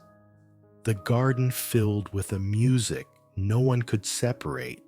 Where did pain end and joy begin? A single song of life, of hope, of a family rising from ashes. When the swell of feeling eased, the 3 of them sat on the grass. Ethan was still breathing hard, but his smile didn't dim. Sophia dabbed his brow with a small handkerchief, while Alexander simply watched, his eyes lit with a rare brightness he hadn't known he carried. Morning light lifted the garden. Dew thinned into a glitter of 1,000 diamonds. Alexander tilted his head back and drew in the clean air. A strange feeling drifted in peace. It had been so long since he'd felt his chest unburdened by reports numbers and international calls. Dad Ethan tugged his hand, tired but proud. "I'm going to walk more. One day, I'll run to school without anyone holding me." Alexander bent close eyes bright. "And I'll be the one running beside you. I promise." Sophia watched them, her smile trembling. Her heart tightened with a new kind of awe. The man once called Ice was making vows like any ordinary father. A man with nothing left to measure but his heart. Alexander turned to her, voice low but resolute. "Thank you. No, Sophia, I owe you more than money can repay. You gave me back what's most precious, Ethan, and myself. I forgot that I needed to live to love." He reached out and lightly touched her hand where it rested on the grass. The contact was slight, but it startled her. She looked up and met his eyes, no longer employer and staff, only gratitude, respect, and a soft, dawning warmth. Sophia shook her head, letting silent tears fall. "I didn't do anything grand. I just couldn't bear to see a child grow up alone. Ethan deserves the whole world." Alexander's throat tightened. He drew his son closer. "And from now on, his world will have me in it. I won't leave him alone again." The garden seemed brighter, no longer the cold lawn behind a mansion. It had become a small sanctuary where a powerful man found his heart again. In the breath of morning, Alexander Hayes understood, from here on, family wasn't secondary. It was the reason to go on. Sunlight swept the garden glorious, as if to celebrate a small victory. Maple leaves glimmered. The autumn breeze threaded through warm and gentle like an unseen mother's embrace. Ethan sat between them both, his small hands gripping Dad's and Tia's. 3 hands mismatched in size, closing into a circle that suddenly felt like strength and faith itself. Dad, Tia, Ethan breathed, blue eyes blazing. These 3 steps are only the beginning. I'll take 10, 20, and 1 day. I'll run so fast, you'll have to chase me. Alexander laughed, tears still jeweling his lashes. He squeezed the little hand and spoke with the depth of a vow. And I promise, no matter how far you go, I'll be right beside you. Not like before, but for real, day by day, step by step. Sophia's hand quivered at the words. In that instant, she no longer saw a cold CEO, but a father willingly shedding his armor to learn how to love. She whispered, Ethan, you're our miracle. And Tia promises, I'll help you keep your faith no matter how many steps you take. Ethan giggled, then straightened like a small grown-up. From now on, we're the dream team forever. No leaving, no forgetting. And every morning starts with hope. Alexander bent and kissed his son's forehead. Sophia smoothed sweat-damp blonde hair. The 3 of them sat in the sunlit garden like a portrait of faith reborn. In Alexander's heart, a certainty rang out skyscrapers and mega deals will pass. But this, the small hand gripping his, the gentle brown of Sophia's eyes, and 3 shaky, glorious steps, this would be the greatest treasure of his life. He spoke almost in a whisper, but the words were firm. Today is the beginning. Tomorrow we'll go farther. And there will never be another day when Ethan has to walk alone. In the golden light, 3 promises braided into one. From that moment, the mansion's garden was no longer just a practice ground. It was a milestone, the place a family found each other, and where a new future began, written in love, presence, and hope. Chapter 6. The official offer. The library's lamps were switched on earlier than usual. Amber light poured from the silk-shaded desk lamp onto the walnut surface, drawing out grain like ripples on water. The old wood scent mingled with paper and a faint warmth from last night's fire. On the low table, Alexander set a slim folder, dark leather minimalist, its corner clipped with a teal fountain pen. Sophia stepped in fingers, brushing the edge of her apron without thinking. This room always made her feel small, beneath bookshelves that rose to the ceiling. Today, that feeling sharpened when she caught Alexander's steady, serious yet warm gaze. Sit down, Sophia, he said softly, his voice stripped of its usual commanding edge. I want to give a proper name to what you're doing. She perched on the sofa's edge, hands interlaced. Alexander opened the folder and slid it toward her. The first page was a simple title sheet, Therapeutic Companion, Sophia Ramirez. Below it, a few lines of scope therapeutic companionship designing practice schedules in alignment with Ethan's doctors, organizing Ethan's daily rhythm study and rest, and coordinating with the family. This is a formal offer, Alexander said slowly. No more housework. No cleaning. Your sole responsibility be with Ethan professionally recognized and paid accordingly. Sophia's eyes widened. But I don't have a degree. I only learned from my brother I know. Alexander's voice gentled, cutting her off not to overrule, but to lift.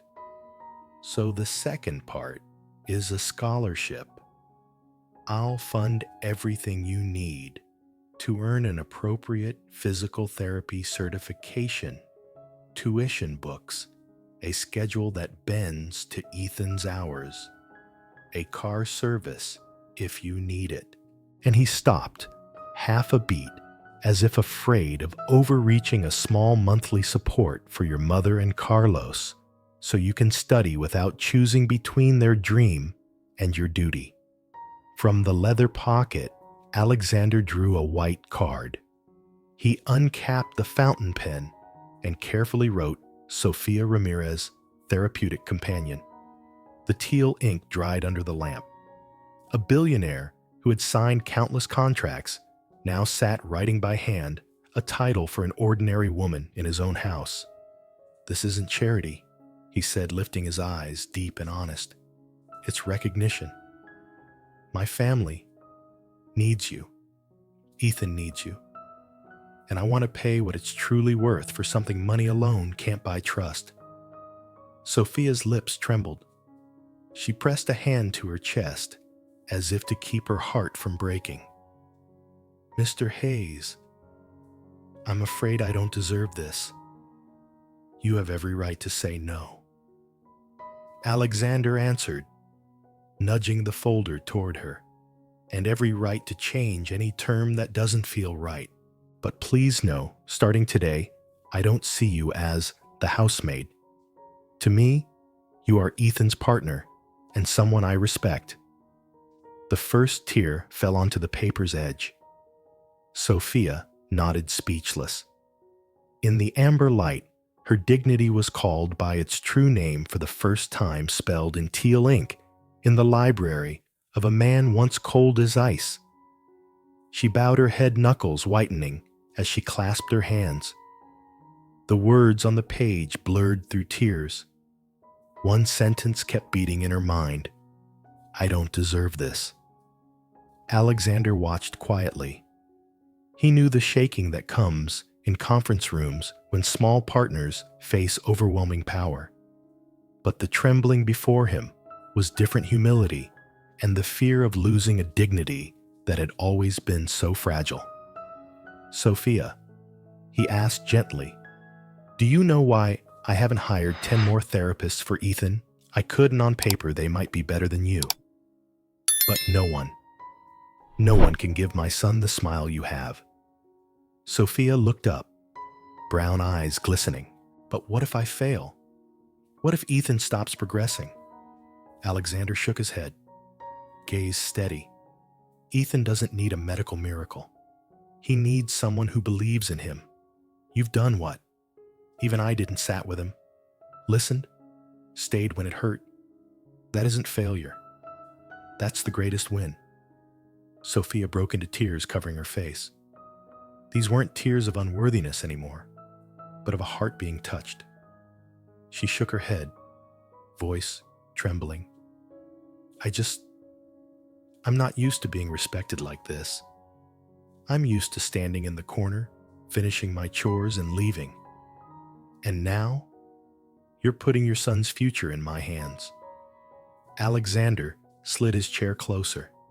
The distance between CEO and housekeeper disappeared. He offered his hand, not a command, but an invitation. Not on your shoulders alone. I'll walk this road with you. Every morning, every step. You won't be alone. Ethan won't be alone. And Sophia? His voice dipped. I don't want to be alone anymore either. She looked at his hand, trembling. In an instant, the bus rides, the sleepless nights beside her brother returned. For years, she had carried everything, convinced she was only a shadow. Now, a man once called the ice billionaire held out his hand, not to pull her up, but to walk beside her. She didn't take it, but she didn't refuse. She gave a small nod, tears falling quietly. If you truly believe that, I'll try with everything I have. Light lifted in Alexander's eyes, not the reflection of gold or a glowing screen, but the brightness of real belief. In a library washed in amber, a commitment was made, without signatures, between a father who had just found his heart and a woman who had just found her worth. Alexander stood and crossed to a rosewood cabinet in the corner. He opened a drawer, pulled out a thick envelope already prepared, and set it gently on the table before Sophia. She startled. "What is this, Mr. Hayes?" He slid it toward her, speaking slowly. "A class schedule for a part-time physical therapy program at New York University. They offer early morning and evening classes to fit Ethan's routine. I've prepaid the first-year tuition books travel. If you agree, you can start next week." Sophia stared, hands shaking, afraid to touch it. Lecture hall's textbooks, her old dreams flooded back. But fear rose too. Her mother, her brother still in school, rent extra shifts. But my family, I can't abandon them. Alexander shook his head, firm but warm. "There's also a monthly support for your mother and Carlos in the envelope. They won't have to choose exhausting night shifts anymore. You don't have to carry everything alone." Sophia wept, arms wrapping around her face. The tears weren't heavy now. They ran light like a stream, finally breaking past the rock that blocked it. "Mr. Hayes, why are you doing this for me? I'm only a housekeeper." "No, Sophia." He cut in, eyes sharp with sincerity. "You're the one who taught my son to stand when I thought he never would. You gave him belief and gave me a second chance to be a father. That's worth more than any certificate." She lifted her face, tears spilling, voice breaking. "I never imagined I'd sit here one day with someone trusting me this much." Alexander smiled faintly and placed a hand on the folder. "Don't think of it as just a scholarship. Think of it as our pact. I want you to have a future worthy of you, not only for Ethan, but for yourself and your family. You have a gift, Sophia, and I won't let it be buried by night shifts." Sophia nodded, trembling, and finally touched the envelope. She hugged it to her chest as if cradling a dream newly reborn. In the warm, golden library, a door opened, not only for Ethan, but for a woman who had believed her life would always orbit mops and weary bus rides.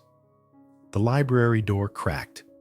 Soft crutch taps clicked over the wood floor. Alexander and Sophia turned. Ethan stood in the doorway, cheeks flushed from hurrying, eyes shining. "Dad, Tia, Sophia," he chirped. "I heard Tia's going to study to be my official therapy teacher, right?" Sophia flushed and leapt up. "Ethan, you shouldn't eavesdrop." But he was already clattering in on his crutches, wrapping his arms around her waist. "I wasn't eavesdropping. I came to find you, and I heard. I'm so happy. Now I've got the coolest personal coach in the world." Sophia bent to hug him, tears welling again. This time, pure happiness. "Ethan, I'll do everything I can to make you stronger. Not just for you, this is our dream." Alexander watched, heart squeezed tight. He leaned down and wrapped them both up. "From now on, we're a team," he said, firm but thick with feeling. "No one stands outside. Every step you take will have Tia beside you, and your dad right here." Ethan looked up, blue eyes blazing. "Then I'll go so far. I'll run. I'll jump, and you two have to promise to chase me. Don't ever let me go alone." Alexander and Sophia exchanged a look. Neither spoke. But the same bright spark moved in both pairs of eyes, a deep, unspoken promise. "We promise," Alexander said quietly, his hand tightening on his son's shoulder. Sophia nodded hard, whispering, "Always." Ethan laughed, his crutches clacking as he bounced with joy. "It feels like I just won the biggest prize in the world." Alexander chuckled, then bent to murmur at his ear, "You're right. This is my biggest prize. Having you and having Tia Sophia." Sophia froze. Looking up, those words pulled at something deep inside. In that warm moment, the three of them felt as if they were making a family declaration. No audience, no spotlights. Only the lamp's amber glow, a child's laughter, and the faith that a new chapter had officially begun. Alexander returned to the table and the open folder. The lamp washed a honeyed light over each page. He picked up the teal pen and signed his name with the strong, familiar stroke. This time, the signature didn't proclaim a billionaire's power. It spoke a promise from a father, from a man. He turned the folder around and eased it toward Sophia. "This isn't just paperwork, it's a pledge. I want to place it in your hands the way my company signs its most important agreements, because to me, Sophia, you are the most valuable investment this family has." Sophia took it, hands shaking. Her fingers traced her name embossed on the cover, "Therapeutic Companion." The teal ink was barely dry, gleaming under the light like a small consecration. "Mr. Hayes." Her voice caught, I've never been called anything this honorable. For years people called me the maid, the cleaning girl, and now..." She couldn't finish. Tears slid down her cheeks. Ethan, still hugging his crutches, crowed, "Tia Sophia isn't a cleaner anymore. Tia's my personal coach. The best one." Alexander leaned in and touched her shoulder, light as breath. "You didn't change because of me. You stepped out of the shadow of scarcity on your own. I'm simply the one." Acknowledging the light, Sophia wiped her tears, her lips trembling into a smile. "Thank you for seeing me." In that moment, Alexander realized the library that once felt cold with reports had become a sacred place where a person's worth was being restored. Ethan laid his small hand over the folder, voice sparkling with excitement. "So that means we're officially a dream team now, right?" Dad Alexander laughed and gathered them both into his arms. "Yes, and this time, it isn't just words. It's a promise written in ink, kept in our hearts." Wrapped in warm golden light, the three of them held on. They didn't need an audience or applause to know a new family had just been signed into being.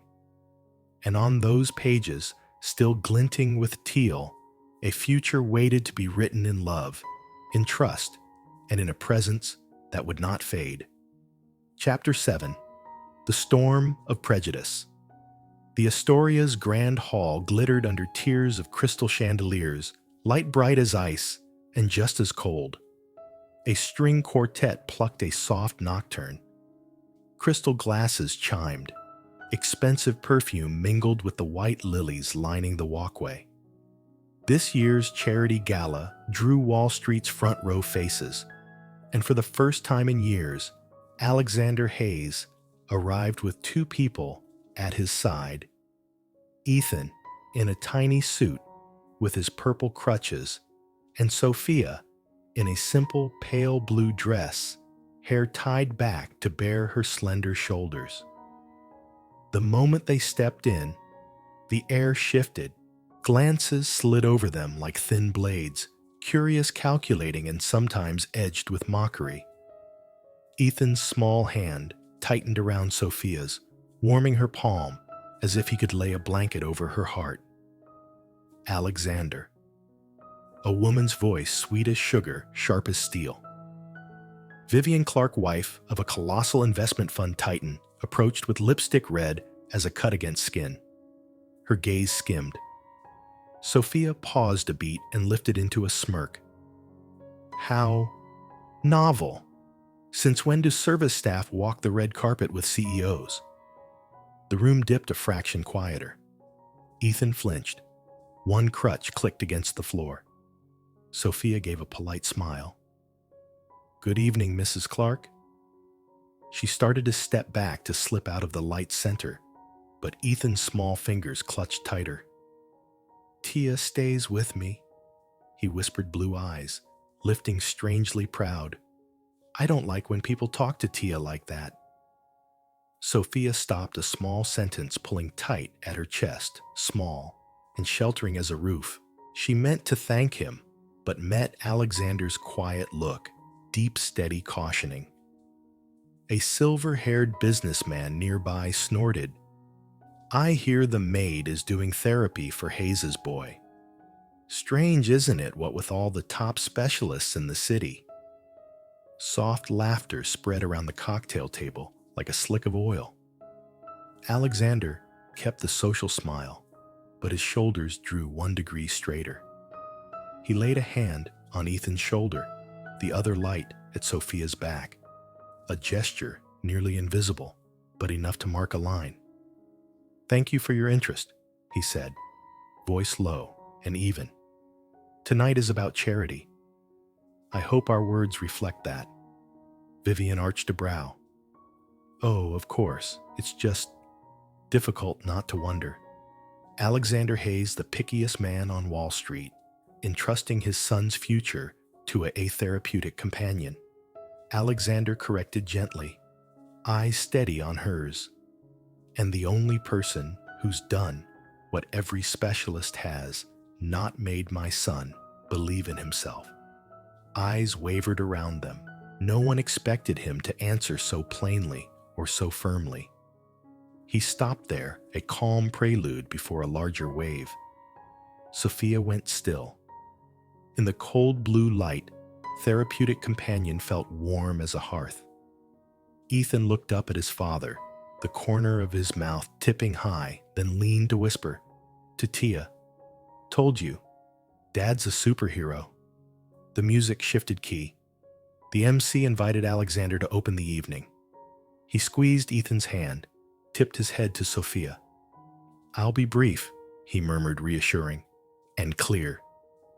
As the first scattered applause rose, Alexander walked toward the stage. Below, eyes cooled toward Sophia again, yet behind her stood the quiet nod of the room's most powerful man, and in her hand the steady heat of a boy who had just learned to walk. The music cut. The mic clicked dryly. Lights converged on the lectern. Alexander Hayes stood tall, the composed CEO, whose presence had rattled partners in boardrooms. Tonight, though, his gaze didn't rest on charts or contracts. It swept the hall and settled where a woman in a plain blue dress stood half hidden in the crowd, and a boy's purple crutches glinted like amethyst. "Ladies and gentlemen," he began, voice deep and clean on each word. "We're here to talk about charity, about how those with more can help those with less. I want to begin with something personal." A ripple of murmurs. Alexander rarely spoke about his private life. "Someone once told me money could buy everything. I've learned there's one thing it can't: the smile of a child who believes he can do what no one thought he could." His voice gentled. "My son Ethan was born with weak legs. I thought I'd given him everything, top doctors, the best equipment. But one person did what neither I nor any specialist could. She set his belief alight. She is not a renowned physician. She is not a Harvard expert. Her name is Sophia Ramirez." Heads turned as one toward the young woman shrinking into the back. Sophia shook her head, startled. Ethan waved high, calling out, "Tia, Sophia." Alexander continued, voice unwavering. "Call her what you like, a maid, an ordinary woman. To me and my son, she is a warrior. She has given her mornings and her heart to prove to Ethan that he can stand, he can walk, and he can trust himself." The hall went still as paper. Only breath and the click of a few cameras. You invest in stocks and real estate. So do I. But the best return I've ever seen is the one I made on my son's faith and on the person who knew how to kindle it. Sophia Ramirez didn't just change Ethan's life. She changed mine. And that is why, before all of you, I'll say this: she is not staff. She is family. The first applause began slow from a far corner, then another and another, until the whole room thundered, rolling under the crystal canopy. Sophia stood, rooted, tears spilling. Ethan lifted his chin proud. His crutches tapped like drumbeats. In the cold light, Alexander turned it warm, a mantle around her against every whispered slight. As the clapping ebbed, the room felt different. The probing looks blurred. People leaned together, whispering softer. The snide words from minutes ago seemed out of place, breaking up like thin ice under flame. Vivian Clark, she of the sharp red mouth, stiffened. Her champagne hand shook a faint ripple, catching the light. She meant to say something, but couldn't. The applause still hung like a verdict. Sophia stood with her palm to her chest, breath coming quick. Eyes turned toward her now felt less like blades, more like gentle beams. A few people smiled and dipped their heads, as if acknowledging she belonged. Ethan tugged her hand. "See, I told you. Dad's a superhero. He made you the most special person in the room." He tapped his crutch in a jaunty rhythm, drawing a light laugh from nearby guests. Alexander stepped down from the stage, the spotlights following like a halo. But when he reached Sophia and Ethan, he wasn't the ice billionaire anymore. He bent close voice for them alone. "Now they all know. I won't let anyone belittle you again." Sophia's eyes shone. "I never thought anyone would stand up for me in a room like this. Thank you."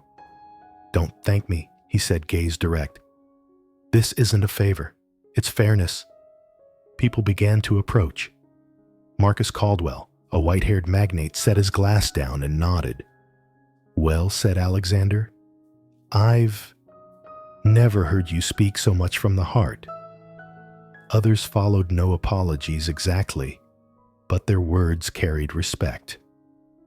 Vivian could only lift a shoulder, force a smile, and drift away her retreat, a quiet admission that she'd lost this round. Sophia still trembled, but her eyes were different now, not dodging meeting.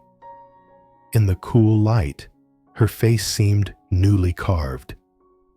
Ethan hugged her waist and laughed aloud. "Now everyone knows we're the dream team, right?" Dad Alexander smiled and squeezed his son's shoulder. "Right, and no one can split us apart." Amid white tablecloths, shimmering glasses, and polished music, Sophia was no longer a shadow. Alexander Hayes had given her a new standing, not with power, but with truth, acknowledged in front of everyone. The quartet shifted into a waltz, violin lines, gliding through the hall. Couples stepped onto the floor. Gowns whispered across the carpet. Polished shoes traced time beneath the chandeliers. Sophia instinctively edged back, the old habit, keep to the edges, be unseen. Then Alexander held out his hand, crisp enough that nearby heads turned at once. "Will you dance with me?" he asked. Not loud, but carrying above the music. Sophia froze. "Mr. Hayes, I can't. I don't belong out there. I don't know how to dance." He smiled, eyes warm in a way that softened the old chill. Then let me lead. Trust me the way Ethan trusts you. His hand broad, sure weighted. Her hand, small shaking, hovered, then settled into his. A soft O rippled from a cluster of tables. Alexander guided her to the center. Light fell over them, drawing a contrast his immaculate black tux and her simple blue dress. But when the music rose, their steps found one rhythm easy, as if they'd practiced for years. At the edge, Ethan tapped his crutches in time eyes alight. Dad, Tia Sophia, you look amazing. People are watching, Sophia whispered. Let them, Alexander murmured near her ear. Let them see how proud I am of you. Tears brightened her lashes. No one had ever taken her hand like this. No one had led her beneath such lights. No one had treated her as someone who deserved the center. Around them, whispers dissolved into something like admiration. A few couples eased aside, leaving a ring of space as if to frame their dance.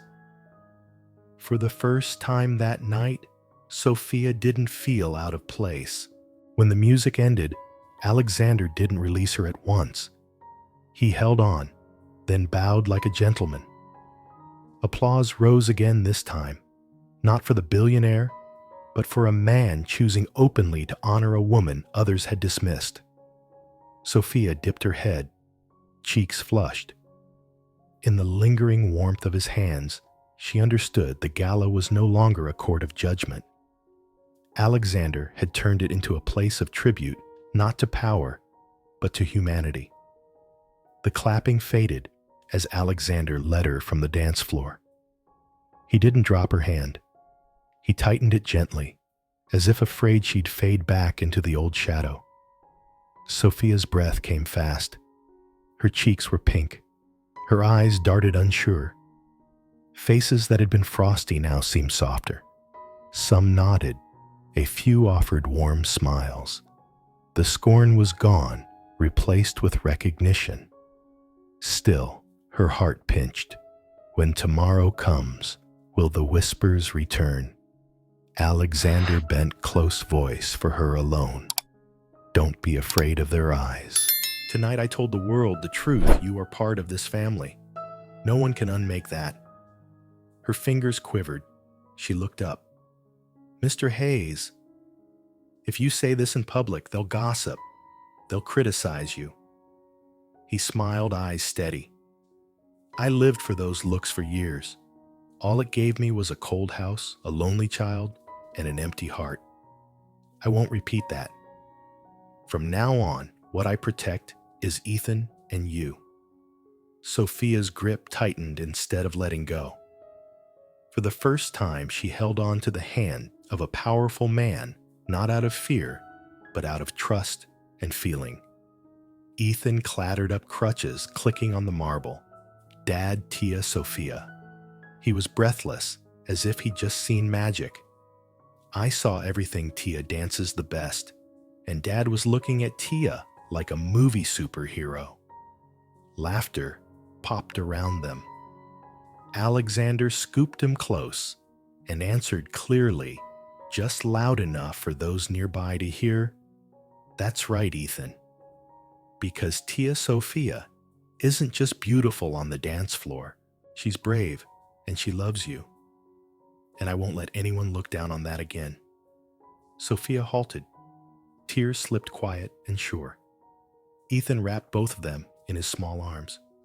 So we're a real family now, right? Dad Alexander met Sophia's eyes. His gaze gentled. He nodded slow and certain. Yes. From now on, not only at home, wherever we are, we're a family. Under the chill of crystal light, that promise landed like a seal. No microphone, no stage, yet it was enough to turn a room full of prejudice on its head. Sophia was no longer just a girl. She was a heart openly protected, set beside them as an equal before the world. Chapter 8. The Tempting Offer. The corridor to the balcony lay under a thin wash of cold green from the exit lights. The waltz from the gala faded behind, replaced by the hum of the air system and the soft tap of heels on marble. Sophia leaned against the wall, hands still trembling after the dance. She drew a long breath, hoping to hide the shine in her eyes before she stepped back into the crowd. "Ms. Ramirez." A man's voice, low, warm, honed like a newly sharpened blade. Marcus Caldwell rounded the corner, silver hair neatly combed, charcoal suit cut close across broad shoulders. He didn't smile. He only lifted his glass, the crystal casting a thin blade of light across the wall. "Forgive the intrusion," he said, stepping closer. "You drew attention tonight. Not for the dress, for the results." Sophia edged half a step back, keeping her manners. "Good evening, Mr. Caldwell." His gaze ran over her, calculating and strangely sincere. "I have a grandson, cerebral palsy. We've tried nearly everything." He paused, set his glass on the ledge and laced his fingers. "I'd like to hire you." The corridor seemed to narrow. Sophia heard her own heartbeat. "Hire me?" "Yes." Marcus pulled a card from his pocket and placed it in her hand. "Double whatever Alexander pays you. A home for your family. Top-tier health insurance for your mother.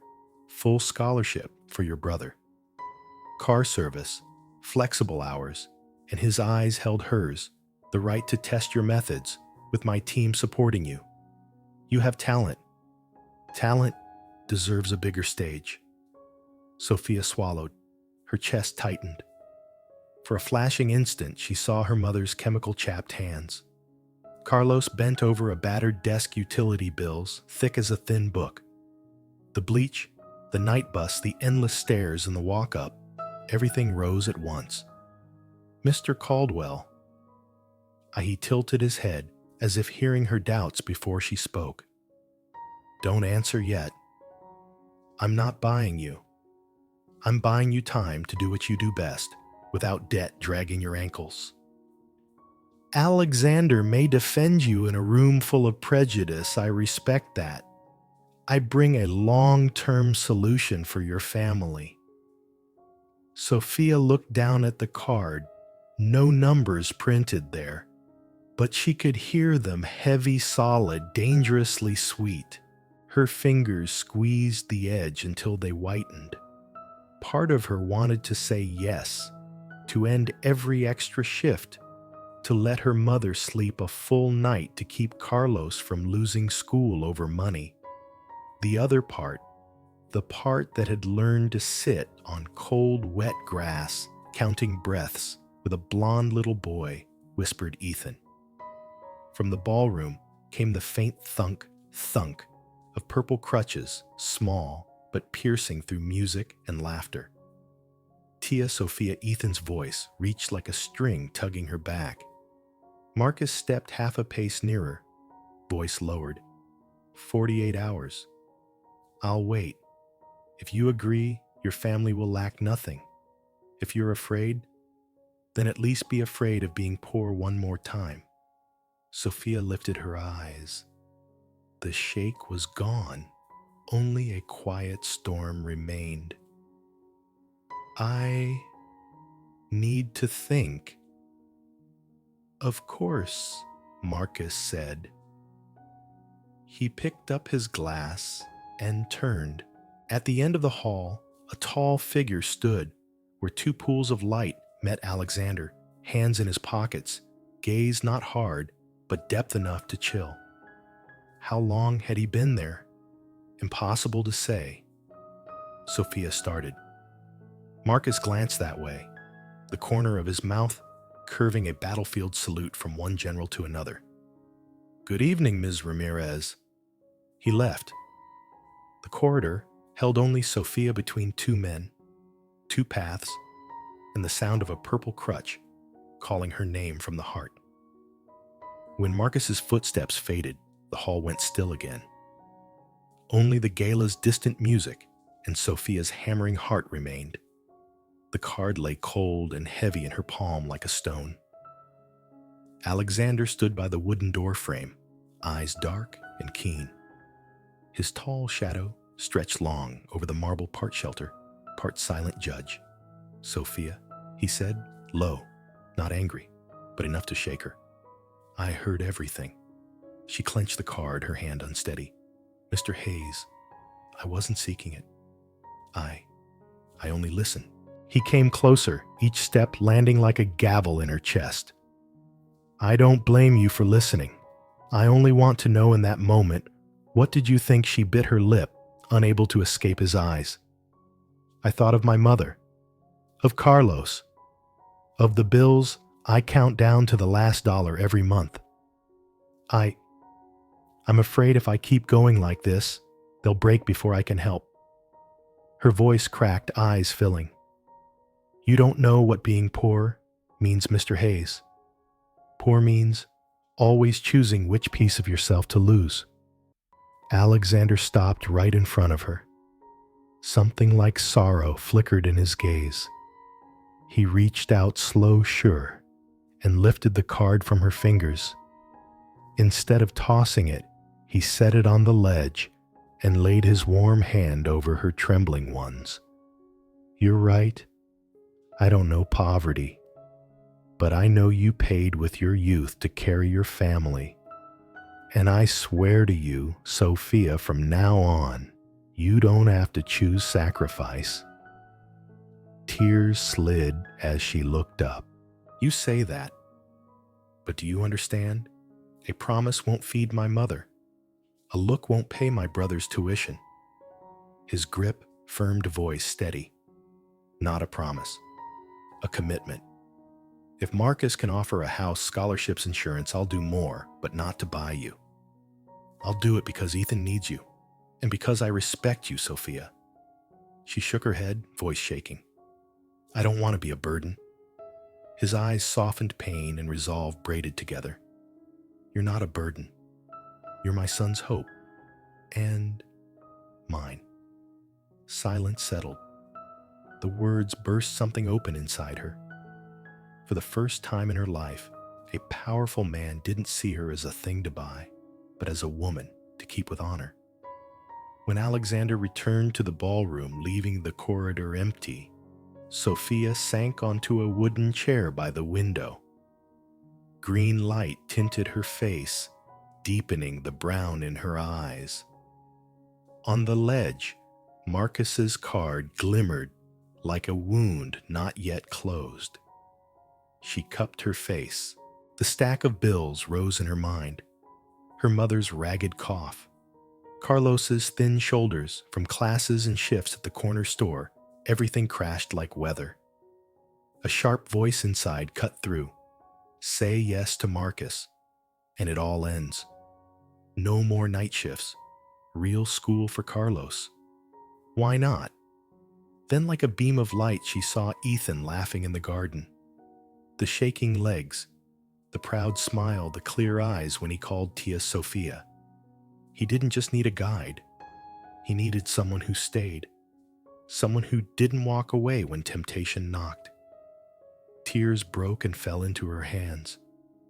"God," she whispered, "what am I supposed to do?" She remembered Alexander's eyes in the hall. Not a boss commanding her, but a man trying to carry her fear, promising she wouldn't stand alone. But could she trust it? Could any vow, however sincere, keep her family safe from the storm of food and rent? A draft slid under the door, winter cold. She shivered, arms tightening across her chest, and prayed in a breath. "Ethan, you're the only reason I can stand." "But Mama, Carlos, I owe them my life. How do I choose without betraying anyone?" The thunk of crutches sounded farther down, snapping her upright. Ethan was looking for her, innocent as ever. He knew nothing of numbers, nothing of a card's price. For him, the world was simple. The ones who stay are family. The ones who leave are gone. Sophia wiped her face, snatched the card from the ledge, slipped it into her pocket. She stood, breathed deep, and walked toward the bright voice. Her heart had no answer yet, but her feet had chosen a direction. The taps grew louder. Ethan rounded the bend, blonde hair, a mussed halo cheeks flushed. He wobbled on his crutches, but his smile blazed. "Tia Sophia, I've been looking everywhere." He panted, then tilted his head, peering at her. "Were you crying?" Sophia froze, waved a hand, voice shaky. "No, it's nothing, Ethan. Just a draft in my eyes." He frowned and clacked closer, determined.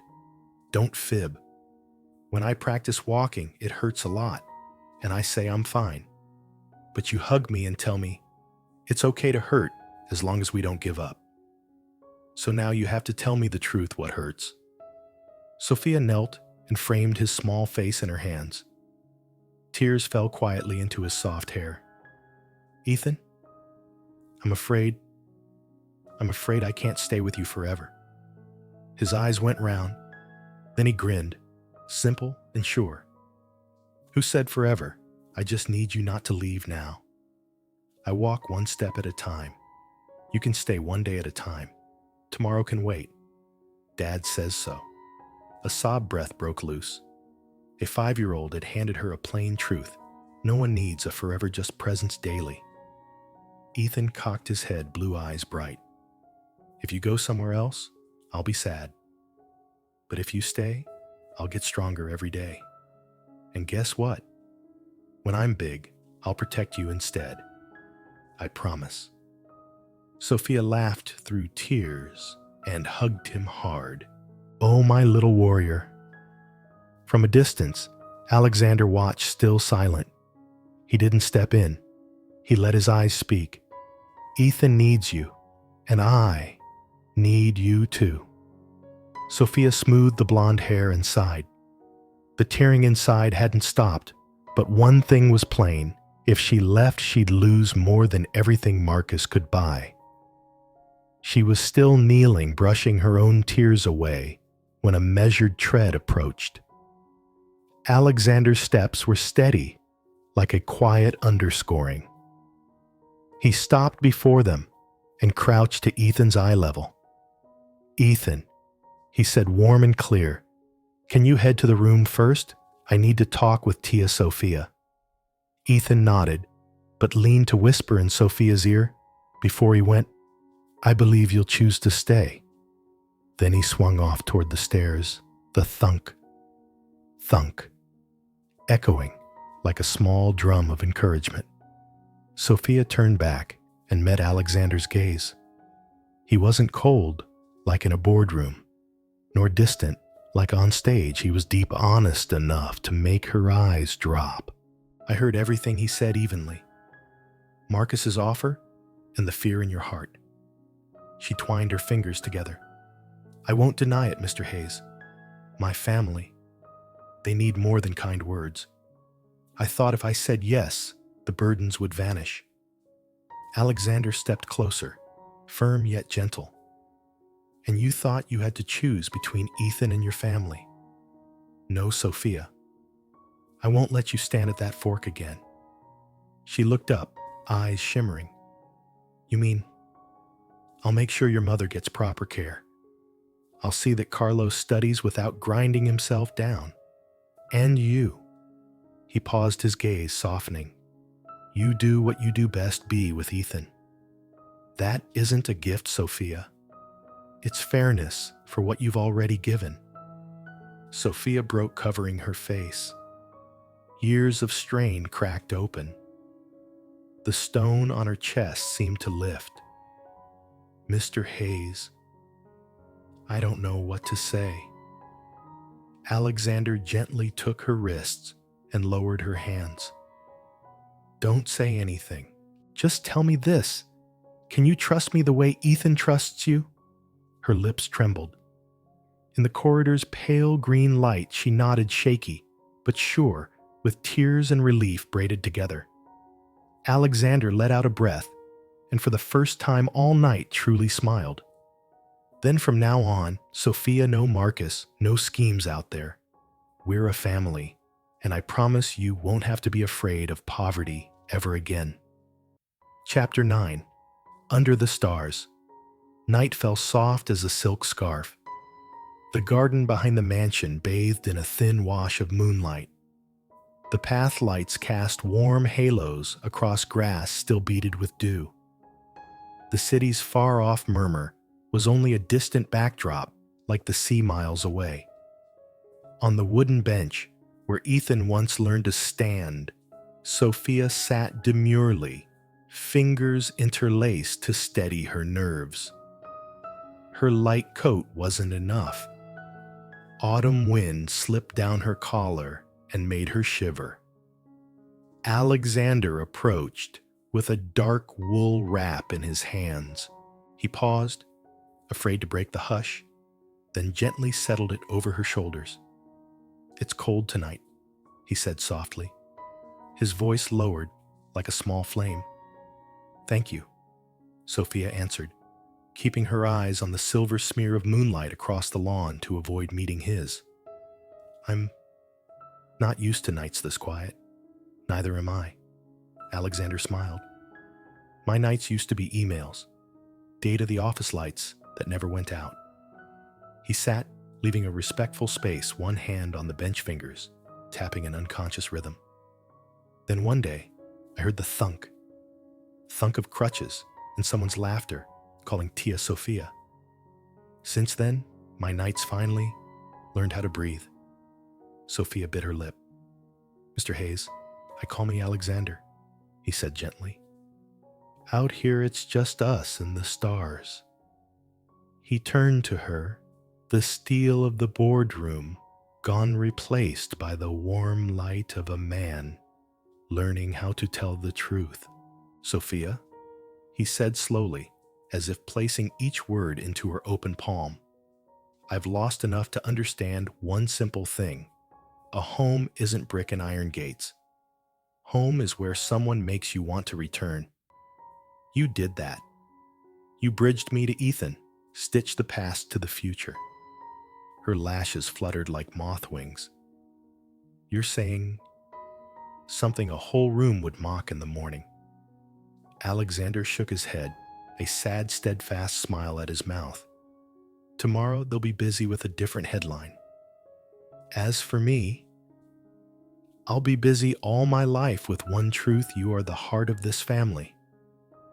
The words touched the deepest part of her chest. She held her breath, afraid a full inhale might shatter the fragile crystal just placed in her hands. "I'm afraid," she whispered. "Afraid to step into your world and find there's no way back. Afraid they'll say I'm reaching above my station. Afraid I'll ruin everything." Alexander inched closer, still leaving room enough to honor her. "We'll move the way Ethan did, slow, steady, one step at a time. I'll be your handrail the way you were his." He opened his palm, not insisting, only inviting. "If one day you're tired, we stop. No pushing, no pulling. Only staying." The wind combed the maples. Leaves whispered like tiny applause.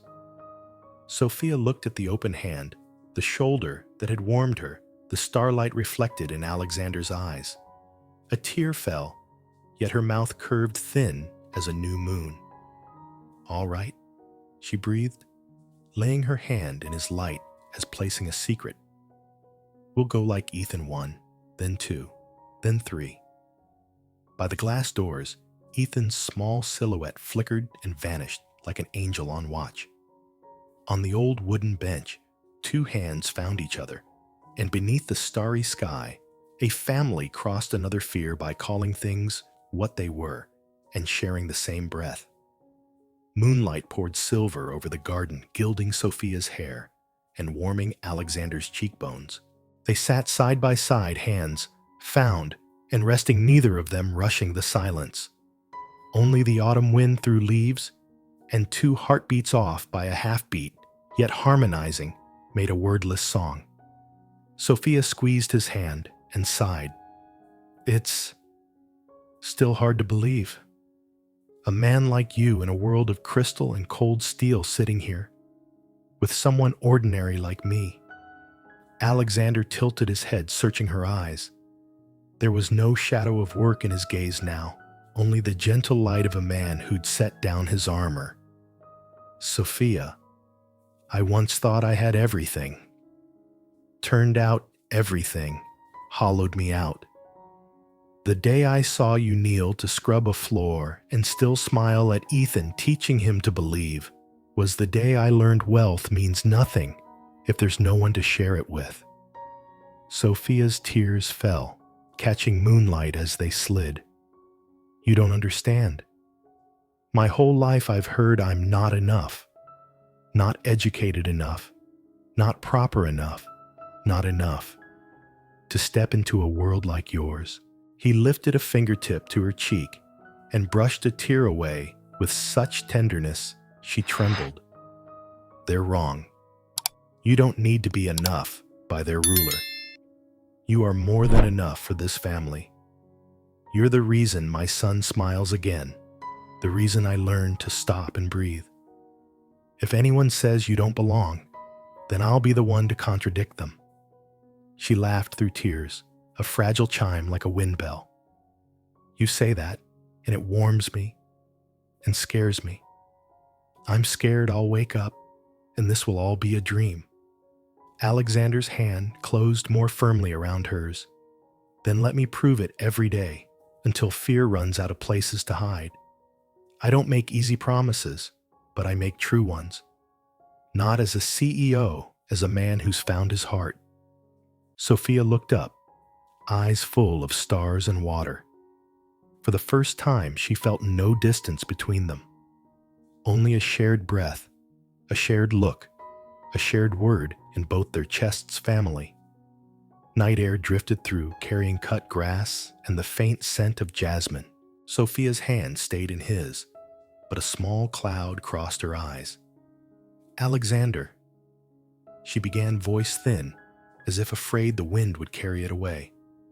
I'm afraid, not for me, but for you and for Ethan. He frowned, slightly, waiting. You know what they'll say when a billionaire walks with a woman like me, she whispered, biting her lip.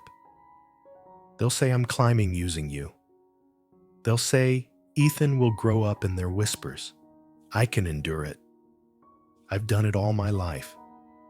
But I won't let Ethan carry one more unfairness. Her voice caught eyes welling. I'm scared that one day he'll hear something cruel and turn to ask, Tia Sophia, are they right? I don't know if I'll have the strength to answer. Alexander was silent a beat.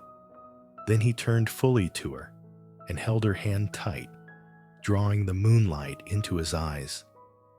Sophia, he said each word low and clear.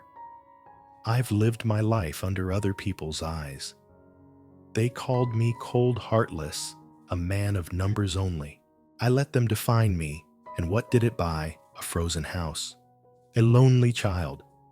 I won't care about their verdicts ever again. His voice gentled. If Ethan ever asks, I'll answer for you. They're wrong. Tia Sophia isn't using anyone. She's the one who gave Dad back his smile and gave it to you too. Tears spilled faster. Are you sure you can stand up to that kind of storm? Alexander smiled for the first time in years, a smile that wasn't forced. I've stood firm on battlefields with Wall Street's strongest, but I've never wanted to fight a battle more than this one, the battle to protect you and our boy from cheap talk. If that's the price of keeping you, I'll pay it. Sophia broke then, unable to hold back. She fell into his shoulder, shaking with tears, sweet and sore.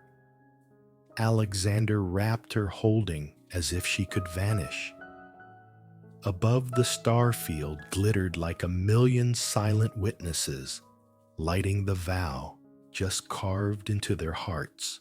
In his arms, She heard his heart steady deep, like a lullaby she'd never had. Tears still streaked her face, but the trembling inside softened, giving way to a warm, held quiet. Alexander tipped her chin to bring her face into the moonlight. His eyes were no longer the hard gleam of a man used to command, but the bare, unguarded gaze of someone setting down the last shield. "Sophia," he whispered into the wind, "I can't hide it anymore." He drew a breath and let out 3 words that made his own voice shake. "I love you." The moment stilled. No gala music, no chandeliers, only 3 simple words enough to stop Sophia's world. She shook her head, breath quick. Don't say that. You're Alexander Hayes, the man the whole world watches. And I'm only," he cut in stronger, "don't diminish yourself. I love you not for wealth or titles. I love you because you gave Ethan what I couldn't, and because you gave me a second chance to be a father to live again." She covered her mouth, trying to dam the sob. "If we walk together, you'll lose things. Friends, partners, the respect of that world." He took her hands and lowered them, voice firm. "I've had those things for 20 years, and not one made me happy. But you, Sophia, with you beside me under these stars, my life feels complete." Her heart seemed to burst. She wanted to refuse to keep a careful distance, but her pulse betrayed her pounding toward a truth she'd kept buried. "Alexander," she choked, lips trembling. I'm afraid that if I say it, everything will change." He smiled softly and touched her hand, an oath in the lightest brush. "Then don't say a word. Just stay. Let me speak for both of us. Let me love you enough for 2. She didn't answer aloud, but the tear that slid this time was light like a quiet yes beneath the stars. The garden settled deeper into silence. Autumn carried the scent of green.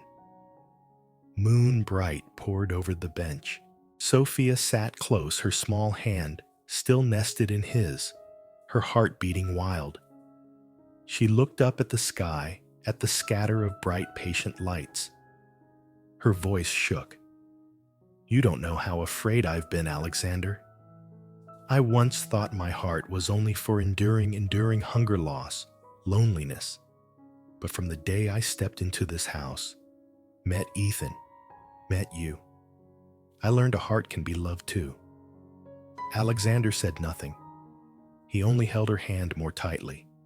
His eyes traced every small movement, unwilling to miss a second. Sophia turned to him, eyes wet but shining. "I tried to deny it, to hold the line. But every time Ethan laughed, every time you looked at me the way you did tonight, I couldn't. Alexander, I love you too." The moment opened like a seal breaking without a sound. Alexander stilled his eyes, bright with something rare, relief, hard-won and tender, as if an ancient stone slid off his chest. He lifted a hand to her cheek. "Thank you for giving back what I thought I'd lost forever." Sophia smiled through tears, fragile and true. "No, you gave me the faith that a broken heart can be loved again." Only a breath lay between them.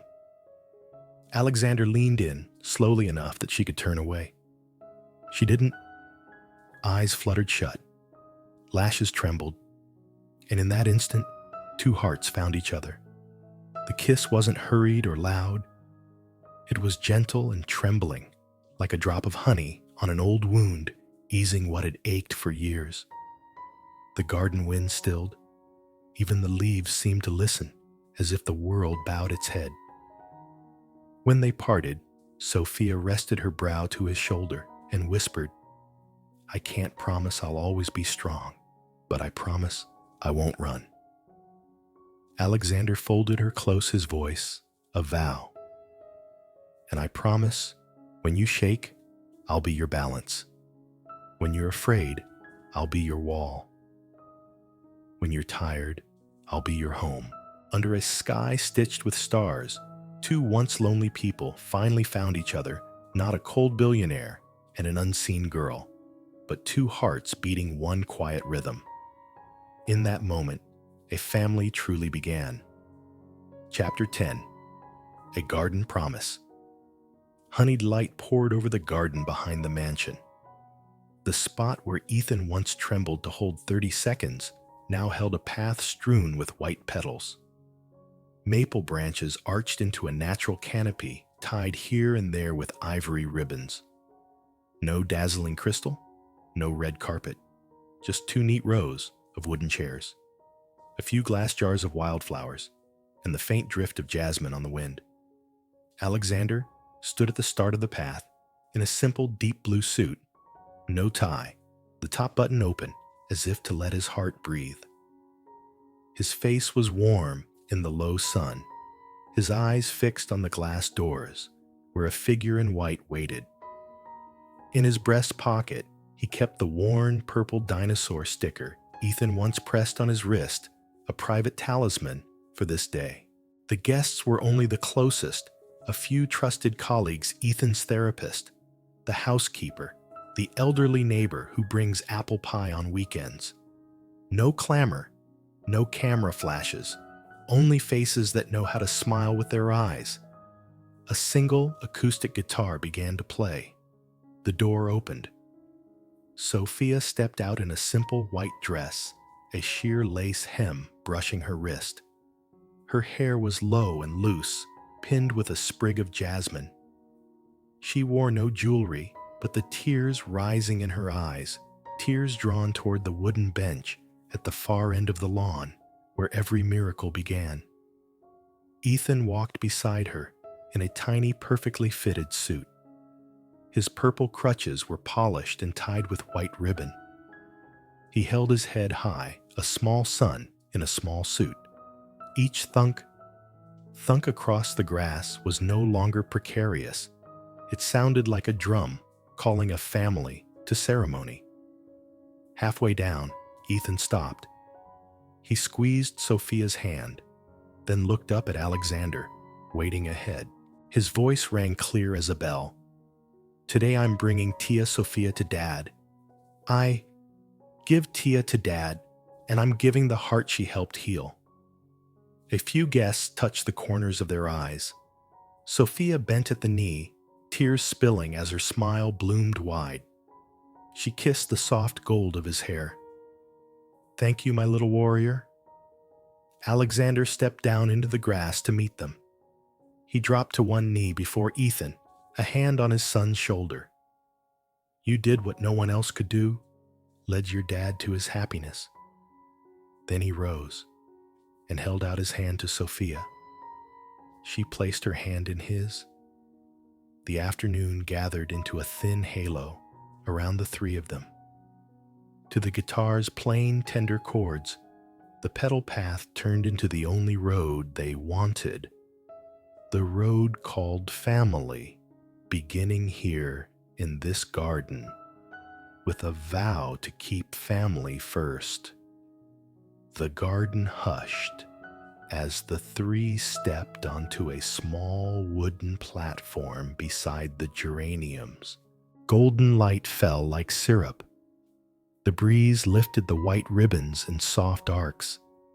Every gaze rested on Alexander and Sophia. Yet Ethan was the true center, standing between them, his small fingers linking their hands, a living bridge for the day. The officiant was the neighborhood priest, the same one who plays catch with Ethan on Sundays. He smiled gently. Today, we're not witnessing a lavish ritual, he said. We're witnessing a promise that from this day on, three hearts will beat in one rhythm. Sophia's fingers trembled in Alexander's. She looked up and found his eyes bright and steady. He drew a breath and spoke, voice low and resonant, carving itself into the air. I, Alexander Hayes, promise to love and cherish Sophia, not only as my wife, but as the heart that gave me and Ethan a reason to live again. I promise to put family above every deal and every tower. I promise to be there every morning, every dinner, every day Ethan needs me, and every day you need a shoulder." The words landed. The garden felt suddenly still. Even the sparrows seemed to hold their wings. Sophia swallowed lips, shaking eyes luminous as her turn came. "I, Sophia Ramirez, promise to stand by Alexander and Ethan, not to replace anyone but to build a home where love is the foundation. I promise to keep Ethan's flame of hope burning and to remind you that our greatest value isn't in contracts, but in the moments spent with our son and our family. I promise I won't leave in wealth or want in calm or storm." Tears slipped down her face, but her smile lit her like a rising moon. Alexander reached up to wipe a tear, his gaze anchored in quiet faith. Ethan lifted both hands, gripping theirs tight, and declared in a clear, ringing voice, "Then from today on, we're the dream team forever. Dad's the superhero, Tia Sophia's the coach, and I'm the little warrior. Family first." Applause burst open. Nothing showy, just true clapping from true hearts. Wet eyes, shining smiles. In that instant, the garden knew it had become witness to the birth of a new family, one that began in sorrow and sealed itself with a simple vow: family first. The last of the sun slanted low, gilding the white petals along the path. The priest nodded to Alexander and handed him 2 simple silver bands in a green velvet box. No blazing diamonds, no ostentatious stones, just 2 clean circles, proof of a love that outruns extravagance. Alexander lifted the first ring, his broad hand unsteady. He looked straight into Sophia's eyes, voice deep and a little tight. "Sophia, this isn't just a ring. It's a reminder that wherever I go, you and Ethan are with me. I used to be able to buy anything, but nothing is more precious than calling you my family." Sophia wept, tears beating like dew along her cheek. She offered her hand. Alexander slid the ring on. Her fingers trembled. Her smile shone like a young moon. Then she took the second band. Her voice shook, but each word rang clear. "Alexander, I'm not giving you this to ask for perfection. We're not perfect. I'm giving it. So we remember that in every weak moment we lean on each other. This family doesn't have to be grand, only honest." She slipped it onto his finger. He bowed his head, squeezed her hand, then looked up with an ocean's worth of trust in his eyes. The priest smiled. "I declare you husband and wife. Now seal your promise with a kiss." Alexander bent. Sophia closed her eyes, heart racing.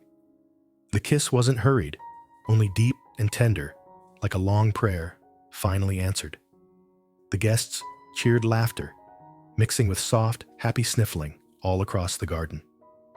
Right then, Ethan whooped, hoisting his purple crutches with their white ribbons. "Dream team forever." Everyone laughed through tears. Alexander lifted his son high, and the 3 folded into one full embrace. Evening light found their faces and turned the moment into a family portrait money could never buy.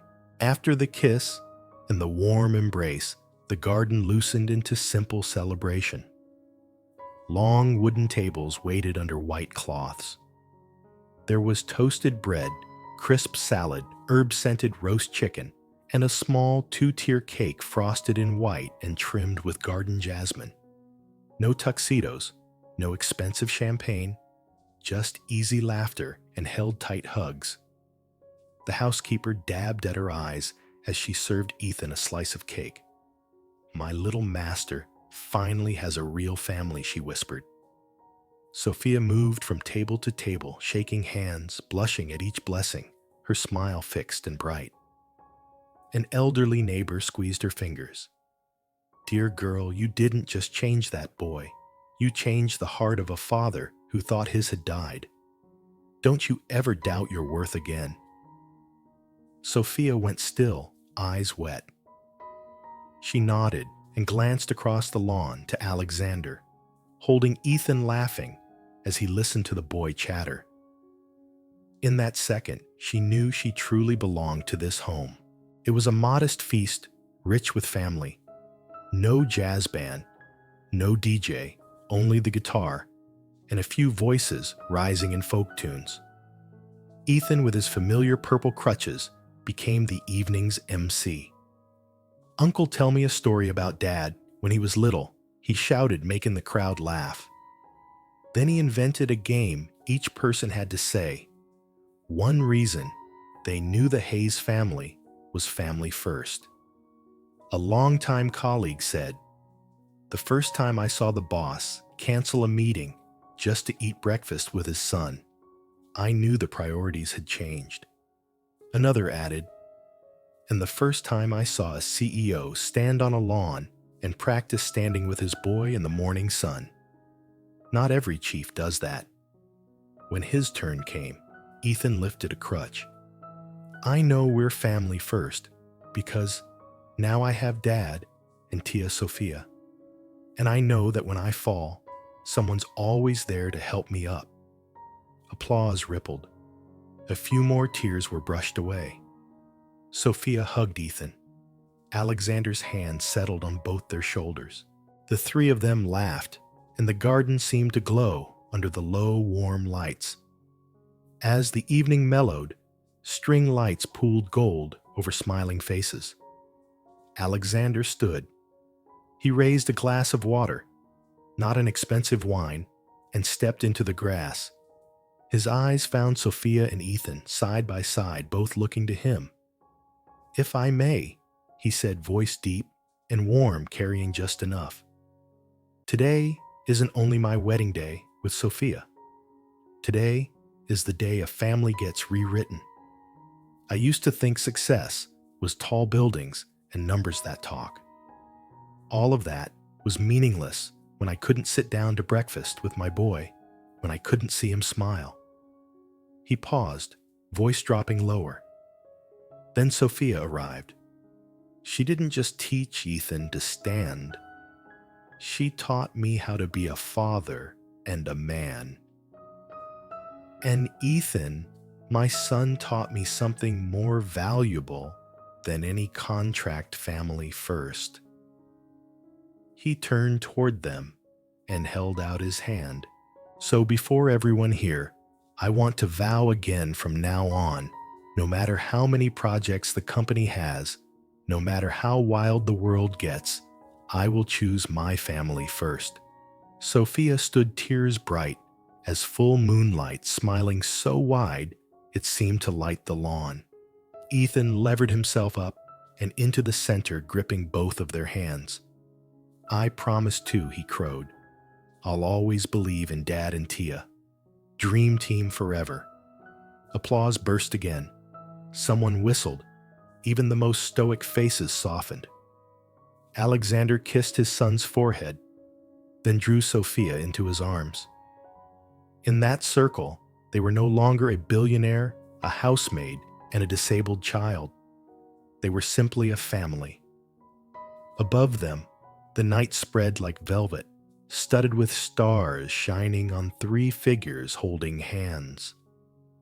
The thunk of a crutch, braided with steady footfalls, and the faint whisper of a dress as they walked toward the back of the garden together.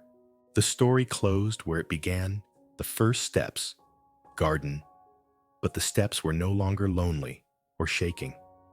They were the steps of a whole family bound by a vow that carried into the dark family first. Late afternoon, the garden went still. Sun pooled honey over the leaves, a halo around three silhouettes. Ethan set his purple crutches on the grass, and to the hush and then the cheers, took a few short, sure steps. Each step rang with joy. When he laughed, the sound flew far and touched every heart there. Alexander bent to take his hand. Sophia stood on the other side, her small hand fitting into Alexander's. The three clasped tight a circle even the world couldn't break. They walked forward under the falling gold of evening, no longer alone, no longer divided, only love made visible. A tender truth settled then. The man who once built skyscrapers understood at last money can buy a house, but only love and presence can build a family. The woman who carried the weight of bread and rent found a harbor worthy of her. And the child who once trembled on crutches stood steady because there were hands that never let go. This isn't just the end of a CEO love story. It's a reminder for all of us. The real miracle isn't power or money. It's the moment we choose to stay, to hold hands, to put family first.